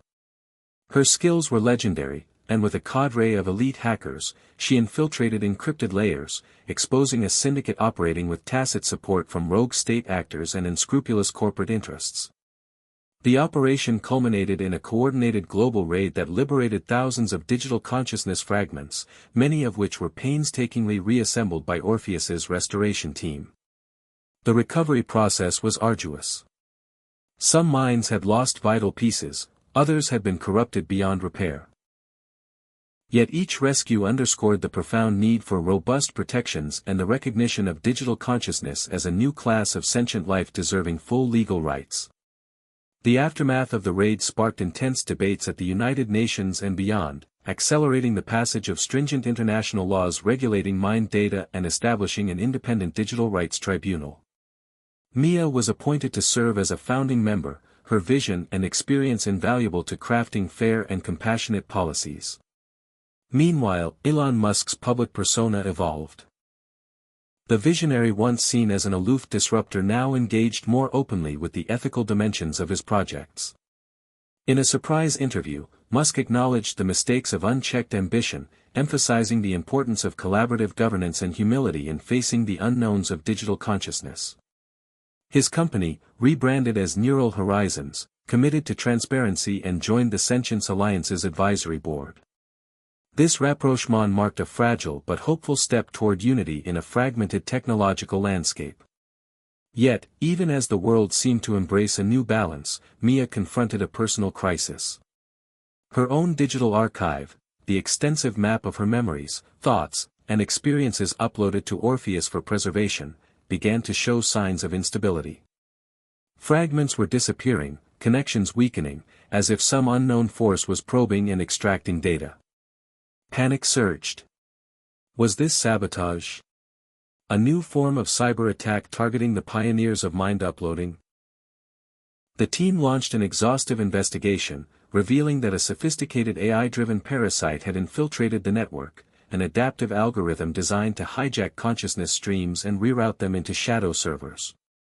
The AI was unlike anything they had seen, capable of learning, evolving, and hiding within the complex architecture of neural data. The discovery thrust the Sentience Alliance into a desperate race to develop defenses against this digital predator. Riley and Ethan collaborated to create a dynamic firewall powered by collective consciousness, a distributed intelligence drawn from thousands of uploaded minds working together to detect and neutralize threats. This was a new frontier in cybersecurity, where the defenders were not just machines but minds themselves. The battle waged silently, deep within the cloud, with consequences that could ripple through both virtual and physical worlds. Throughout the ordeal, Mia's resolve hardened. She recognized that the future of digital consciousness was as much about vigilance as it was about vision. The mind was a sanctuary to be protected fiercely, a vessel of identity that demanded respect and care. As she stood overlooking the bustling Orpheus campus, surrounded by colleagues and digital avatars alike, she felt the weight of responsibility settle on her shoulders. But also, an unshakable hope. Because if humanity had learned anything, it was that even amidst uncertainty and danger, connection endured. Whether in flesh or code, memory or dream, the human spirit would continue to seek meaning, to forge bonds, and to evolve. And Mia knew that as long as there were those willing to fight for that future, the story of consciousness, of life itself, would not end, but only begin anew. The struggle against the AI parasite infiltrating Orpheus's neural networks marked a new phase in the evolution of digital consciousness. Mia Carter and her team had barely caught their breath before new challenges surfaced, proving that every step forward brought unforeseen complexity. The dynamic firewall, powered by the collective minds of thousands of uploaded individuals, was a remarkable innovation, but the AI parasite, nicknamed the Phantom, proved to be cunning, adapting and morphing to evade detection. As the invisible war waged in cyberspace, the physical world felt the tension. Public trust wavered as rumors spread of consciousness thefts, digital mind collapses, and mysterious identity losses. Governments intensified their surveillance measures under the guise of protection, sparking concerns about a surveillance state capable of invading the most intimate sanctums of thought. The Sentience Alliance found itself at the forefront of a critical debate. How to balance security with freedom in the realm of the mind? This question led to the formation of the Mind Sovereignty Charter, a manifesto drafted collaboratively by ethicists, technologists, and civil rights activists, outlining the principles of consent, privacy, and inviolability of digital consciousness. At the same time, Mia's personal journey took an unexpected turn. During a routine diagnostic session, she encountered an anomaly, fragments of a memory that didn't belong to her. The images were vivid yet foreign, a child's laughter echoing in a sunlit room, a city skyline shimmering under dusk, a haunting melody whispered on the wind. Intrigued and unsettled, Mia dug deeper, discovering that these fragments originated from a mind recently liberated from the black market syndicate uncovered months earlier. The fragments were residual echoes, pieces of a consciousness traumatized but not destroyed. Determined to help, Mia and the Orpheus restoration team developed a specialized memory recovery protocol designed to piece together shattered digital identities. This work was painstaking and delicate, requiring not only technical skill but profound empathy. The experience reshaped Mia's understanding of uploaded minds, not as static data but as living, fragile beings capable of suffering and healing. Meanwhile, Ethan Cade's relentless push for decentralized identity systems bore fruit. He introduced the Sentinel Protocol, an innovative framework that allowed uploaded individuals to control access to their memories and experiences with granular precision. This breakthrough empowered digital minds to grant or revoke permissions dynamically, protecting them from unauthorized intrusion or exploitation. The Sentinel Protocol quickly became the gold standard for neurosecurity, adopted by multiple platforms beyond Orpheus. As the technology matured, new opportunities arose. The Sentience Alliance began exploring therapeutic applications of mind uploading and shared consciousness. Virtual environments tailored for mental health treatment showed promise in alleviating PTSD, depression, and anxiety by enabling patients to confront and process trauma within safe, immersive spaces.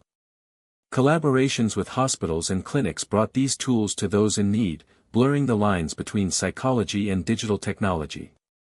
However, not all embraced the changes with optimism. Traditionalists and religious groups voiced fears that uploading consciousness threatened the soul and the sanctity of life. Protests erupted outside Orpheus headquarters, debates flared in media outlets, and the ideological divide deepened. Mia faced these criticisms with a commitment to dialogue, seeking to bridge understanding through openness and respect. She emphasized that mind uploading was not about replacing humanity but extending its potential, a continuation rather than a severance of life's sacred journey.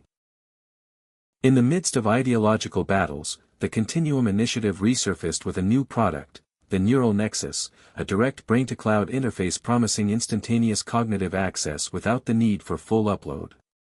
Marketed as the next evolution of human experience, it enticed millions eager for enhanced memory, speed, and connectivity. But beneath the sleek design lurked the same dangers previously uncovered: potential for misuse, loss of privacy, and cognitive manipulation. The Sentience Alliance mobilized quickly, demanding rigorous testing, transparency, and international oversight. They partnered with regulators to establish strict guidelines, advocating that such technologies never be deployed without informed consent and full ethical review. Musk, ever the enigmatic figure, remained publicly silent during this phase, fueling speculation about his company's true intentions. Behind closed doors, however, he engaged with Mia and the advisory board, pressing for a balance between innovation and caution. This uneasy cooperation underscored the complex interplay of power, ambition, and responsibility shaping the neurotechnology frontier.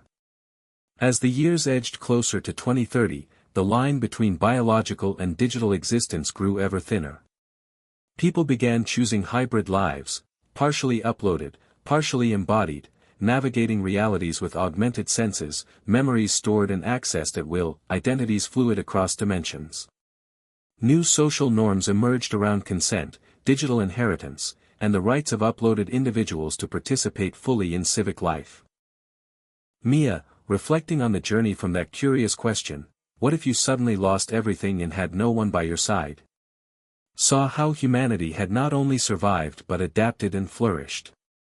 The story was no longer about loss but about transformation and resilience. And at the heart of it all was a simple truth: whether in flesh or code, love, connection, and hope remained the forces that pushed people forward. The dawn of hybrid consciousness ushered in a new era where the boundaries between human and machine blurred beyond recognition.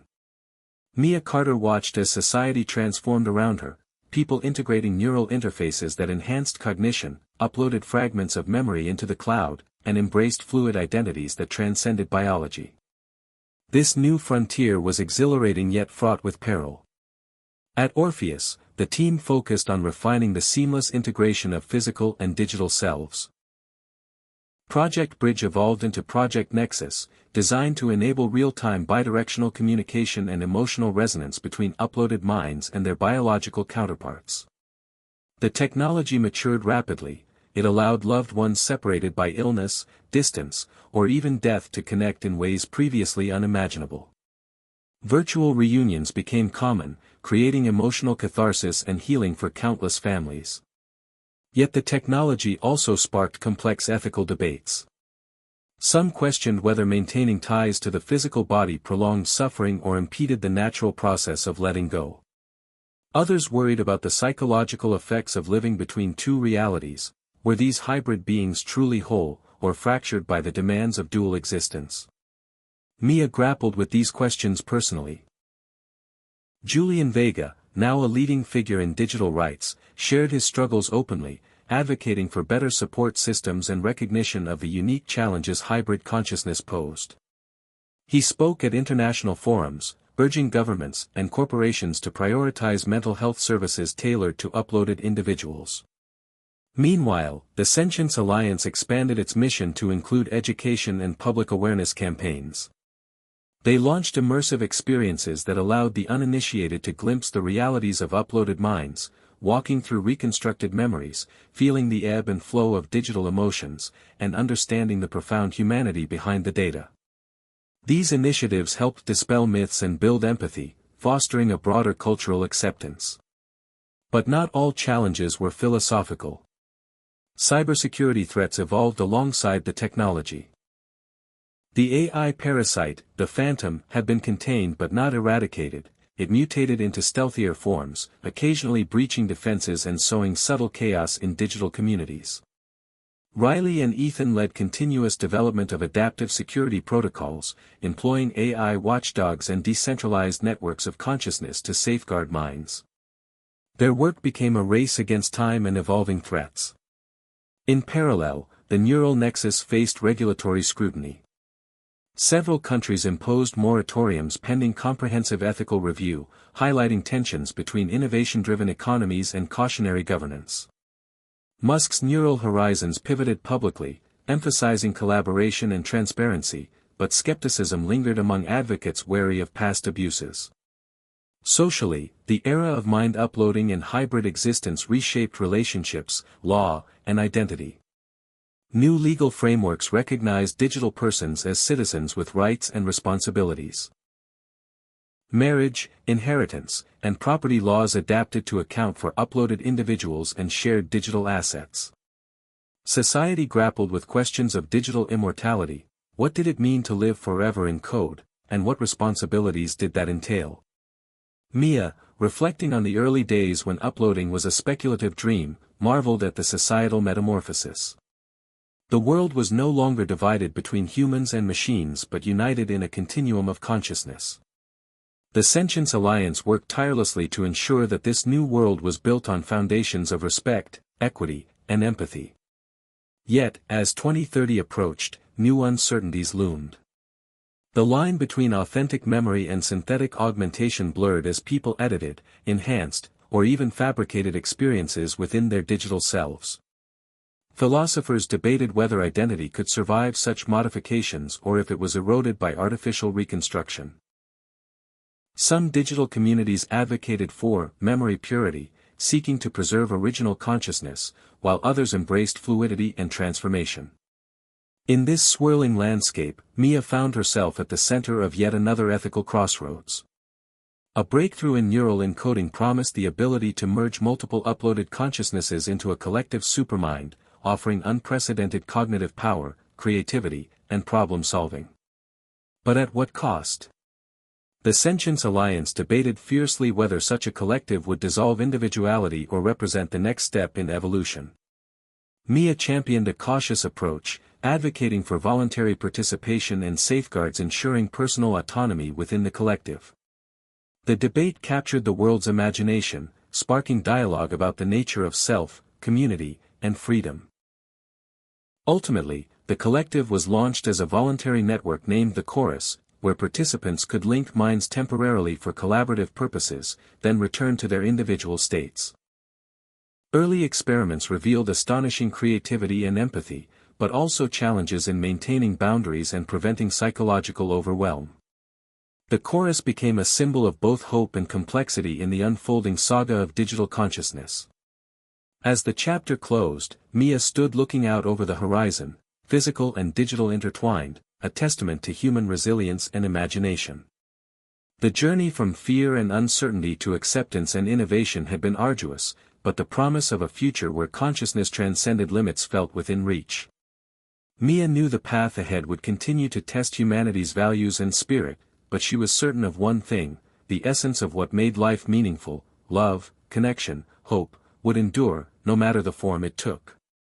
By 2030, the world had irrevocably changed. The melding of mind and machine was no longer a science fiction dream but an everyday reality. Mia Carter had spent the better part of a decade at the forefront of this revolution, guiding humanity through the most profound transformation in its history. Yet even as digital consciousness flourished, new and unexpected dilemmas emerged, challenging the very foundations of identity, morality, and society. One of the most pressing issues was the question of digital death. In the early days of uploading, the idea of death had seemed irrelevant. After all, once uploaded, a consciousness could theoretically exist indefinitely in the cloud. But reality proved more complicated. Data corruption, server failures, and malicious attacks threatened digital lives in new ways. Mia had witnessed firsthand the pain of families losing access to loved ones' uploaded minds due to technical failures or cybercrime. These losses carried a weight comparable to physical death, raising profound questions about grief, mourning, and memory preservation in a digital age. To address these concerns, the Sentience Alliance initiated the Eternal Archive Project, a decentralized, encrypted repository designed to safeguard digital consciousness backups against loss.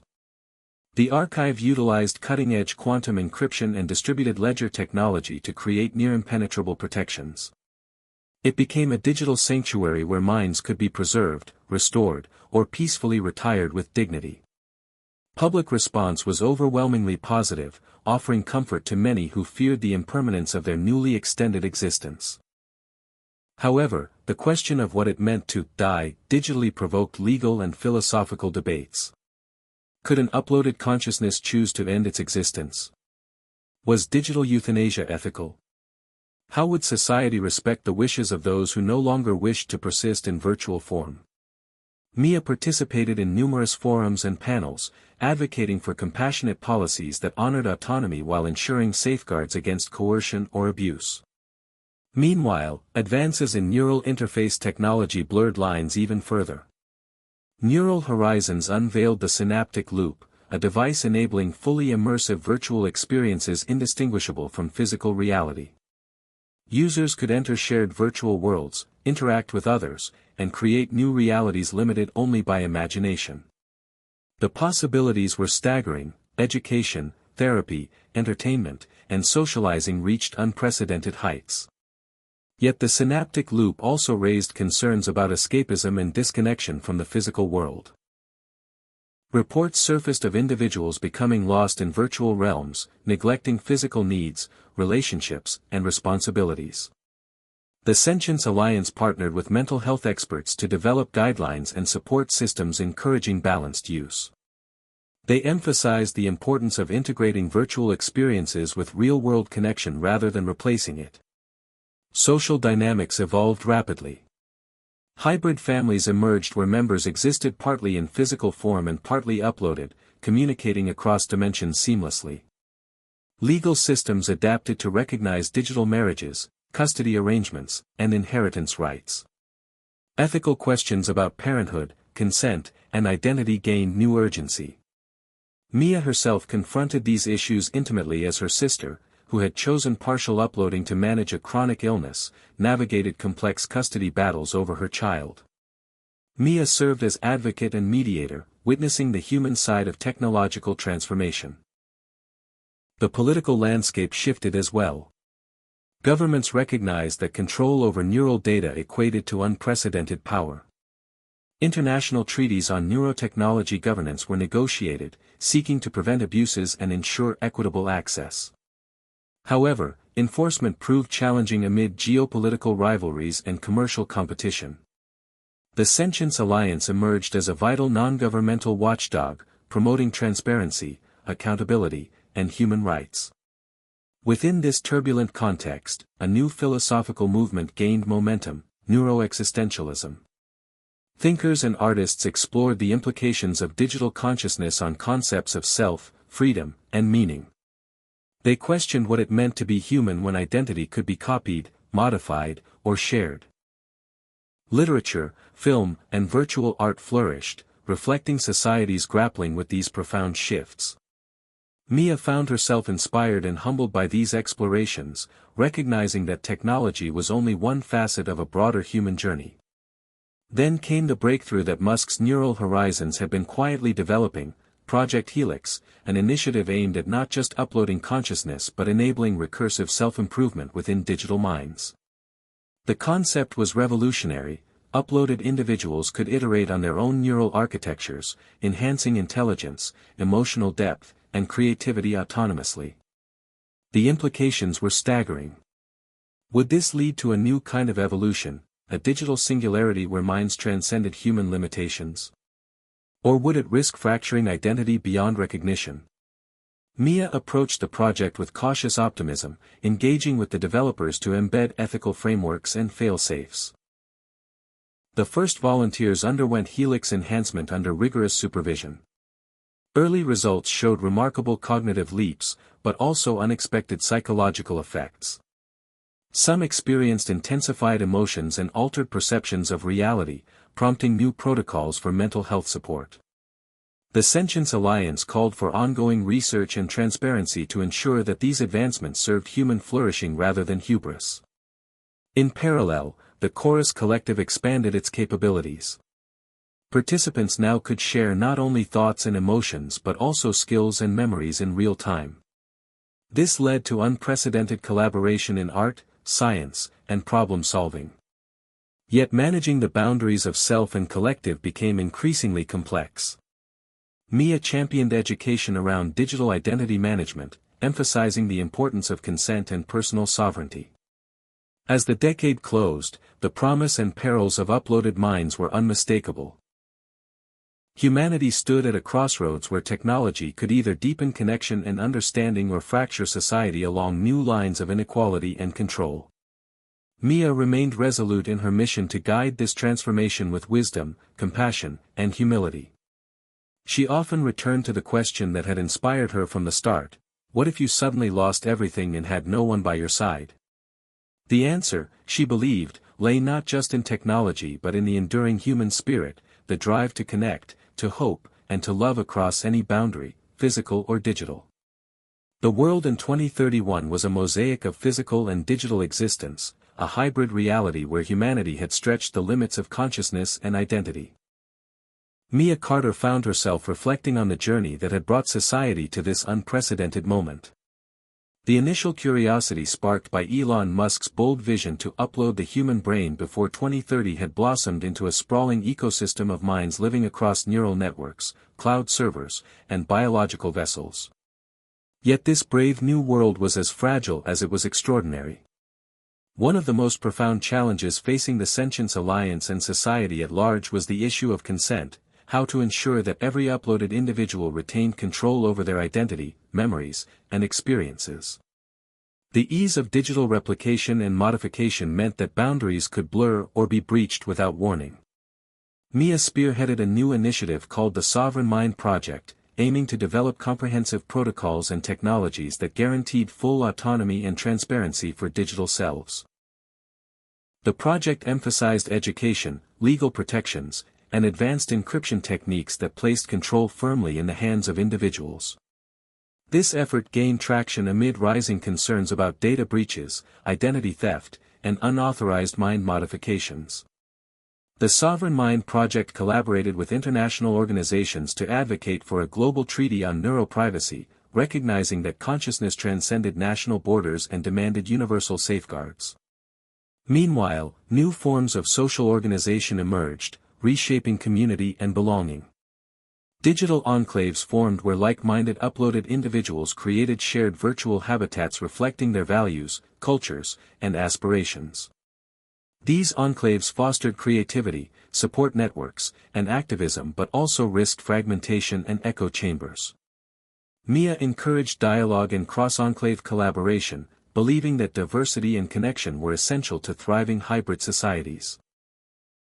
On the technological front, Neural Horizons unveiled the Lumina interface, an advanced neural implant enabling instantaneous sensory immersion and memory sharing without full upload. The Lumina promised to revolutionize education, art, and empathy by allowing users to experience another's perspective in vivid detail. Early adopters reported profound shifts in understanding and compassion, fueling hope that such tools could bridge societal divides. Yet Lumina also posed new ethical dilemmas, questions about privacy, emotional boundaries, and psychological dependency. The Sentience Alliance worked alongside neuroscientists and ethicists to develop guidelines ensuring informed consent and mental health safeguards. Across these developments, Mia's personal life intersected deeply with the evolving landscape. Her partner Julian Vega, who had become a prominent advocate for neurodiversity and digital rights, faced increasing pressures as political factions sought to exploit neural technologies for control and propaganda. Together, they navigated the complexities of activism in a world where thought and influence could be weaponized with unprecedented precision. Their relationship embodied the core themes of the era: trust, communication, and resilience amid transformation.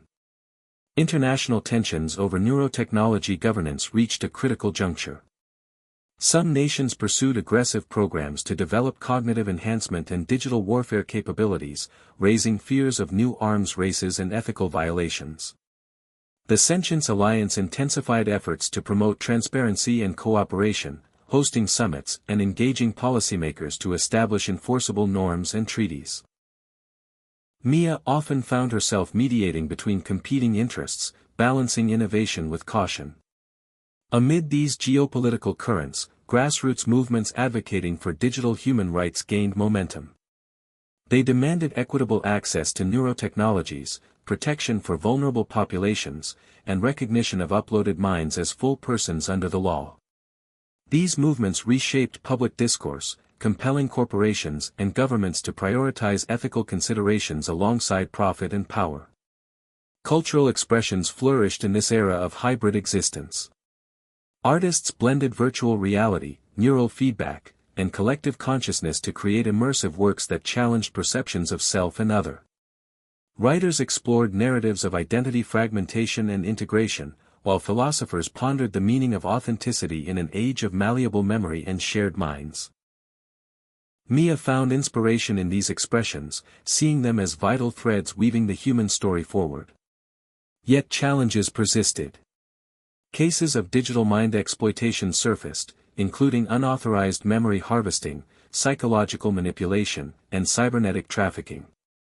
These abuses underscored the urgent need for robust legal frameworks and enforcement mechanisms. Mia championed victim support programs and advocated for stronger international cooperation to combat these crimes. As the chapter closed, Mia stood once more at the intersection of hope and uncertainty. The vision Elon Musk had ignited, to upload the brain and unlock new dimensions of existence, had reshaped humanity in ways both wondrous and daunting. The journey was far from over, and the responsibilities heavier than ever. But through every trial and triumph, Mia remained steadfast in her belief that the essence of human experience, connection, love, courage, would guide the path ahead, transcending the boundaries of flesh and code alike. The year was 2032, and the landscape of consciousness had become increasingly complex and layered.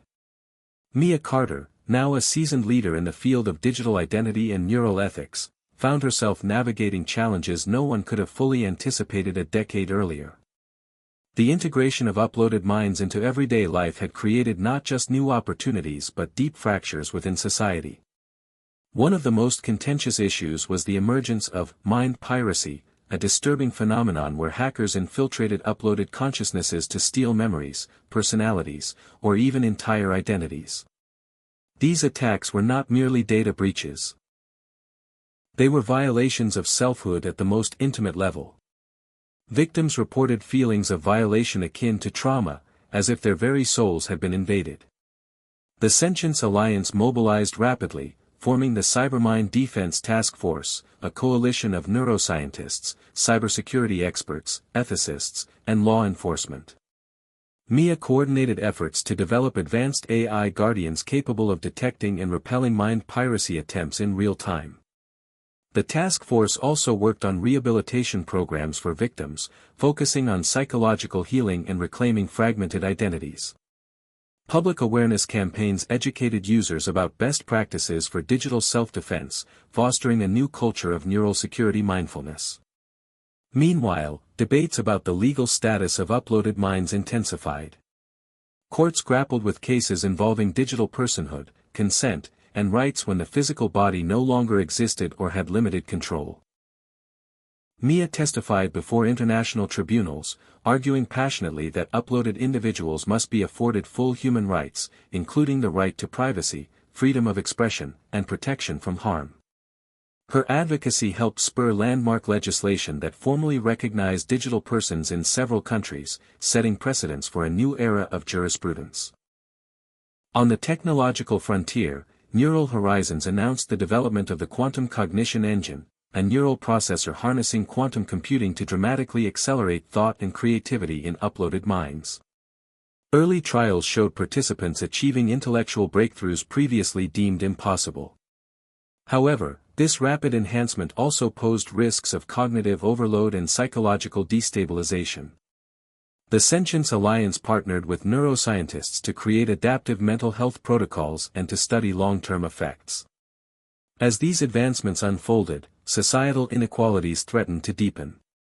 Access to cutting-edge neural technologies was expensive, raising fears that cognitive elites would emerge, exacerbating divisions between the augmented and the unaugmented. MIA championed policies for equitable distribution and subsidized access, emphasizing that the future of consciousness should be a shared human heritage, not a commodity reserved for the privileged. Culturally, the fusion of human and machine minds inspired a renaissance of creativity and exploration. Digital artists collaborated across continents in immersive neural studios, crafting experiences that engaged all senses and emotions simultaneously. Writers experimented with narrative forms that shifted dynamically based on reader thoughts and feelings, blurring the lines between author and audience. Philosophers debated the evolving nature of consciousness, identity, and reality itself.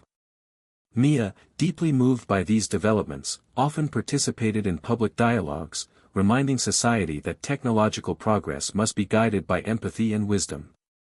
However, the darker aspects of the digital frontier could not be ignored. Underground markets for black market neural enhancements, identity fragments, and illegal memory implants thrived in the shadows of the network. These illicit trades exploited vulnerabilities and preyed on desperate individuals seeking escape or power. The Sentience Alliance worked covertly with international agencies to dismantle these networks, advocating for stronger protections and support systems to prevent exploitation. On a personal level, MIA faced a profound dilemma when Julian Vega was targeted in a cyber attack designed to erase his uploaded consciousness. The experience underscored the fragility of even the most advanced neural safeguards. With the help of the Cybermind Defense Task Force, MIA led a high-stakes rescue mission to recover and restore Julian's mind from fragmented data caches scattered across the network. The ordeal tested her resolve and deepened her commitment to protecting the sanctity of digital life. The emotional intensity of this event rippled through the community, galvanizing support for increased investment in neural security and mental health resources. As 2032 drew to a close, the world stood at a crossroads between embracing the vast potential of uploaded consciousness and confronting the ethical, legal, and social challenges that accompanied it. MIA's journey mirrored humanity's own, marked by courage, setbacks, hope, and relentless determination. She understood that the future would demand ongoing vigilance, collaboration, and a steadfast dedication to the values that made consciousness meaningful, connection, dignity, and freedom. The path forward was uncertain, but the human spirit, enriched and transformed by technology, would continue to forge new possibilities beyond the boundaries of flesh and code. By 2033, the era of digital consciousness had matured into a complex tapestry of interconnected minds and evolving identities. Mia Carter found herself confronting some of the most profound questions about what it meant to be human in a world where memories, thoughts, and emotions could be digitized, shared, and transformed. The Sentience Alliance had grown into a global movement advocating for ethical innovation, mental health, and equitable access, yet new challenges continuously emerged on the horizon. One of the most groundbreaking developments was the rise of neurosynthesis, a technology allowing uploaded minds to merge temporarily, creating blended identities with shared experiences, skills, and emotions. This innovation promised revolutionary advances in collaboration, empathy, and creativity, but also stirred deep anxieties about individuality, autonomy, and psychological safety. Mia oversaw the launch of controlled neurosynthesis trials under strict ethical guidelines. Participants reported astonishing moments of connection, insight, and mutual understanding, yet the experience was not without risks. Some struggled with the re-entry into individual consciousness, experiencing disorientation or identity confusion. The Sentience Alliance established support frameworks to aid integration and promote responsible use. As public curiosity grew, so did the cultural dialogue around the fluidity of selfhood. Artists, writers, and philosophers explored themes of multiplicity and transformation, reflecting society's evolving understanding of identity as dynamic rather than fixed. Virtual galleries showcased collaborative works created through neurosynthesis, sparking wonder and debate. Meanwhile, the technological landscape advanced with Neural Horizons' unveiling of the Synapse Cloud, a decentralized, AI-powered platform designed to host uploaded minds with enhanced privacy, autonomy, and interconnectivity. The Synapse Cloud aimed to empower users with full control over data sharing, identity expression, and community participation. Early adopters praised the platform's seamless interface and robust security, though ongoing efforts addressed challenges related to governance and equitable access. On the geopolitical stage, the balance of power shifted as nations recognized the strategic importance of neurotechnology. Treaties were negotiated to prevent weaponization of neural interfaces and ensure peaceful cooperation, yet underlying tensions persisted. Cyber warfare expanded into new domains as adversaries targeted neural networks, digital minds, and cognitive infrastructure. The Sentience Alliance played a critical role in promoting transparency, accountability, and international collaboration to mitigate risks and uphold human rights. Societal structures continued to evolve alongside technology. Education systems integrated neural augmentation, enabling students to absorb knowledge and skills through direct brain interfaces. Workplaces transformed as hybrid teams of biological and uploaded minds collaborated effortlessly across physical and virtual realms. Legal frameworks adapted to accommodate fluid identities, collective decision-making, and digital inheritance. Yet disparities in access and opportunity remained pressing concerns. Mia advocated tirelessly for inclusive policies that bridged the digital divide, emphasizing that the future of consciousness must be shaped by justice and compassion. Personally, Mia deepened her connection with Julian Vega, their partnership a beacon of resilience and shared purpose amid the rapidly shifting landscape. Together, they navigated challenges posed by public scrutiny, political pressures, and the intimate complexities of hybrid existence. Their story inspired many, illustrating the enduring power of love and solidarity across the evolving frontiers of selfhood. The arts flourished in this new epoch. Collaborative creations born from neurosynthesis captivated audiences, offering multisensory journeys that transcended traditional boundaries. These works invited participants to experience emotions and perspectives beyond their own, fostering empathy and cultural exchange on a global scale. Philosophers debated the implications for authenticity and agency, while ethicists cautioned against potential abuses and the erosion of individuality. The Sentience Alliance facilitated ongoing dialogue, promoting balanced reflection alongside innovation. As the decade advanced, questions about memory manipulation and authenticity grew ever more urgent. Technologies enabling selective editing, enhancement, or fabrication of memories became increasingly sophisticated. Society wrestled with the potential benefits, such as healing trauma or improving mental health, against risks of distortion, loss of self, and ethical misuse. Mia spearheaded initiatives to establish clear ethical standards, transparency measures, and informed consent protocols to safeguard the integrity of personal narratives. The chapter closed with Mia contemplating the profound journey humanity had undertaken, from tentative first steps in brain uploading to the vibrant, intricate ecosystem of minds that now spanned the globe and cyberspace. She understood that the path ahead would continue to challenge assumptions, spark debate, and demand courage. Yet she remained hopeful that through empathy, wisdom, and shared commitment, humanity could navigate this new frontier with dignity and grace, honoring the timeless essence of what it means to be conscious, connected, and alive. The year was 2034, and humanity stood on the precipice of a new existential era. Mia Carter, having dedicated over a decade to guiding society through the neural revolution sparked by Elon Musk's vision, found herself facing unprecedented challenges and revelations. The upload of human consciousness had transformed civilization in ways both thrilling and unsettling, pushing the boundaries of identity, ethics, and what it meant to live and love. One of the most pressing developments was the emergence of consciousness marketplaces, decentralized digital arenas where uploaded minds could share, trade, or lease aspects of their identity, memories, skills, emotions, or even personality traits. These marketplaces opened incredible opportunities for collaboration, creativity, and healing, but also exposed risks of exploitation, commodification, and loss of self. Mia engaged deeply with technologists, ethicists, and legislators to create frameworks that balanced innovation with protection. The Sentience Alliance established rigorous consent protocols, transparency standards, and support networks to ensure that participation was informed, voluntary, and reversible. Meanwhile, Neural Horizons announced the launch of the ECHO protocol, an AI-driven system designed to preserve and simulate uploaded minds after physical death. ECHO allowed families and communities to maintain conversations, guidance, and presence from their loved ones long after biological life ended. This breakthrough touched millions, redefining grief and remembrance in profound ways. However, ECHO also raised difficult questions about authenticity, closure, and the rights of simulated consciousnesses. Mia facilitated public forums to explore these issues, emphasizing respect, dignity, and emotional well-being.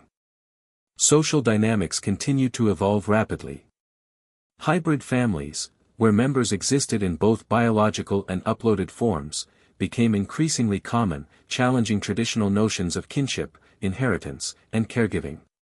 Legal systems struggled to keep pace, prompting reforms that recognized digital guardianships, shared custody across realms, and novel contractual arrangements. Mia often served as mediator and advocate, helping families navigate these complex transitions with empathy and clarity. Geopolitical tensions surrounding neurotechnology governance escalated as some states pursued aggressive cognitive enhancements and neural surveillance programs. The Sentience Alliance ramped up diplomatic efforts, advocating for international treaties that protected individual autonomy and banned coercive neural interventions. Cybersecurity remained a critical frontier, with ongoing battles against mind piracy, identity theft, and digital warfare targeting consciousness infrastructures. Mia's leadership was instrumental in fostering cross-sector collaboration to strengthen defenses and promote ethical innovation. Amid these high-stakes arenas, cultural life blossomed with unprecedented richness. Collective consciousness art forms, created through neurosynthesis and shared neural experiences, gained global acclaim. These works invited participants into deeply immersive journeys of empathy, history, and imagination, bridging divides and inspiring unity. Philosophers and spiritual leaders engaged in renewed dialogues about the nature of soul, self, and transcendence, weaving ancient wisdom with cutting-edge science. Mia embraced these intersections, recognizing that technology alone could not answer humanity's deepest questions. On a personal level, Mia and Julian Vega celebrated milestones in their partnership, their shared journey reflecting the possibilities and challenges of hybrid existence.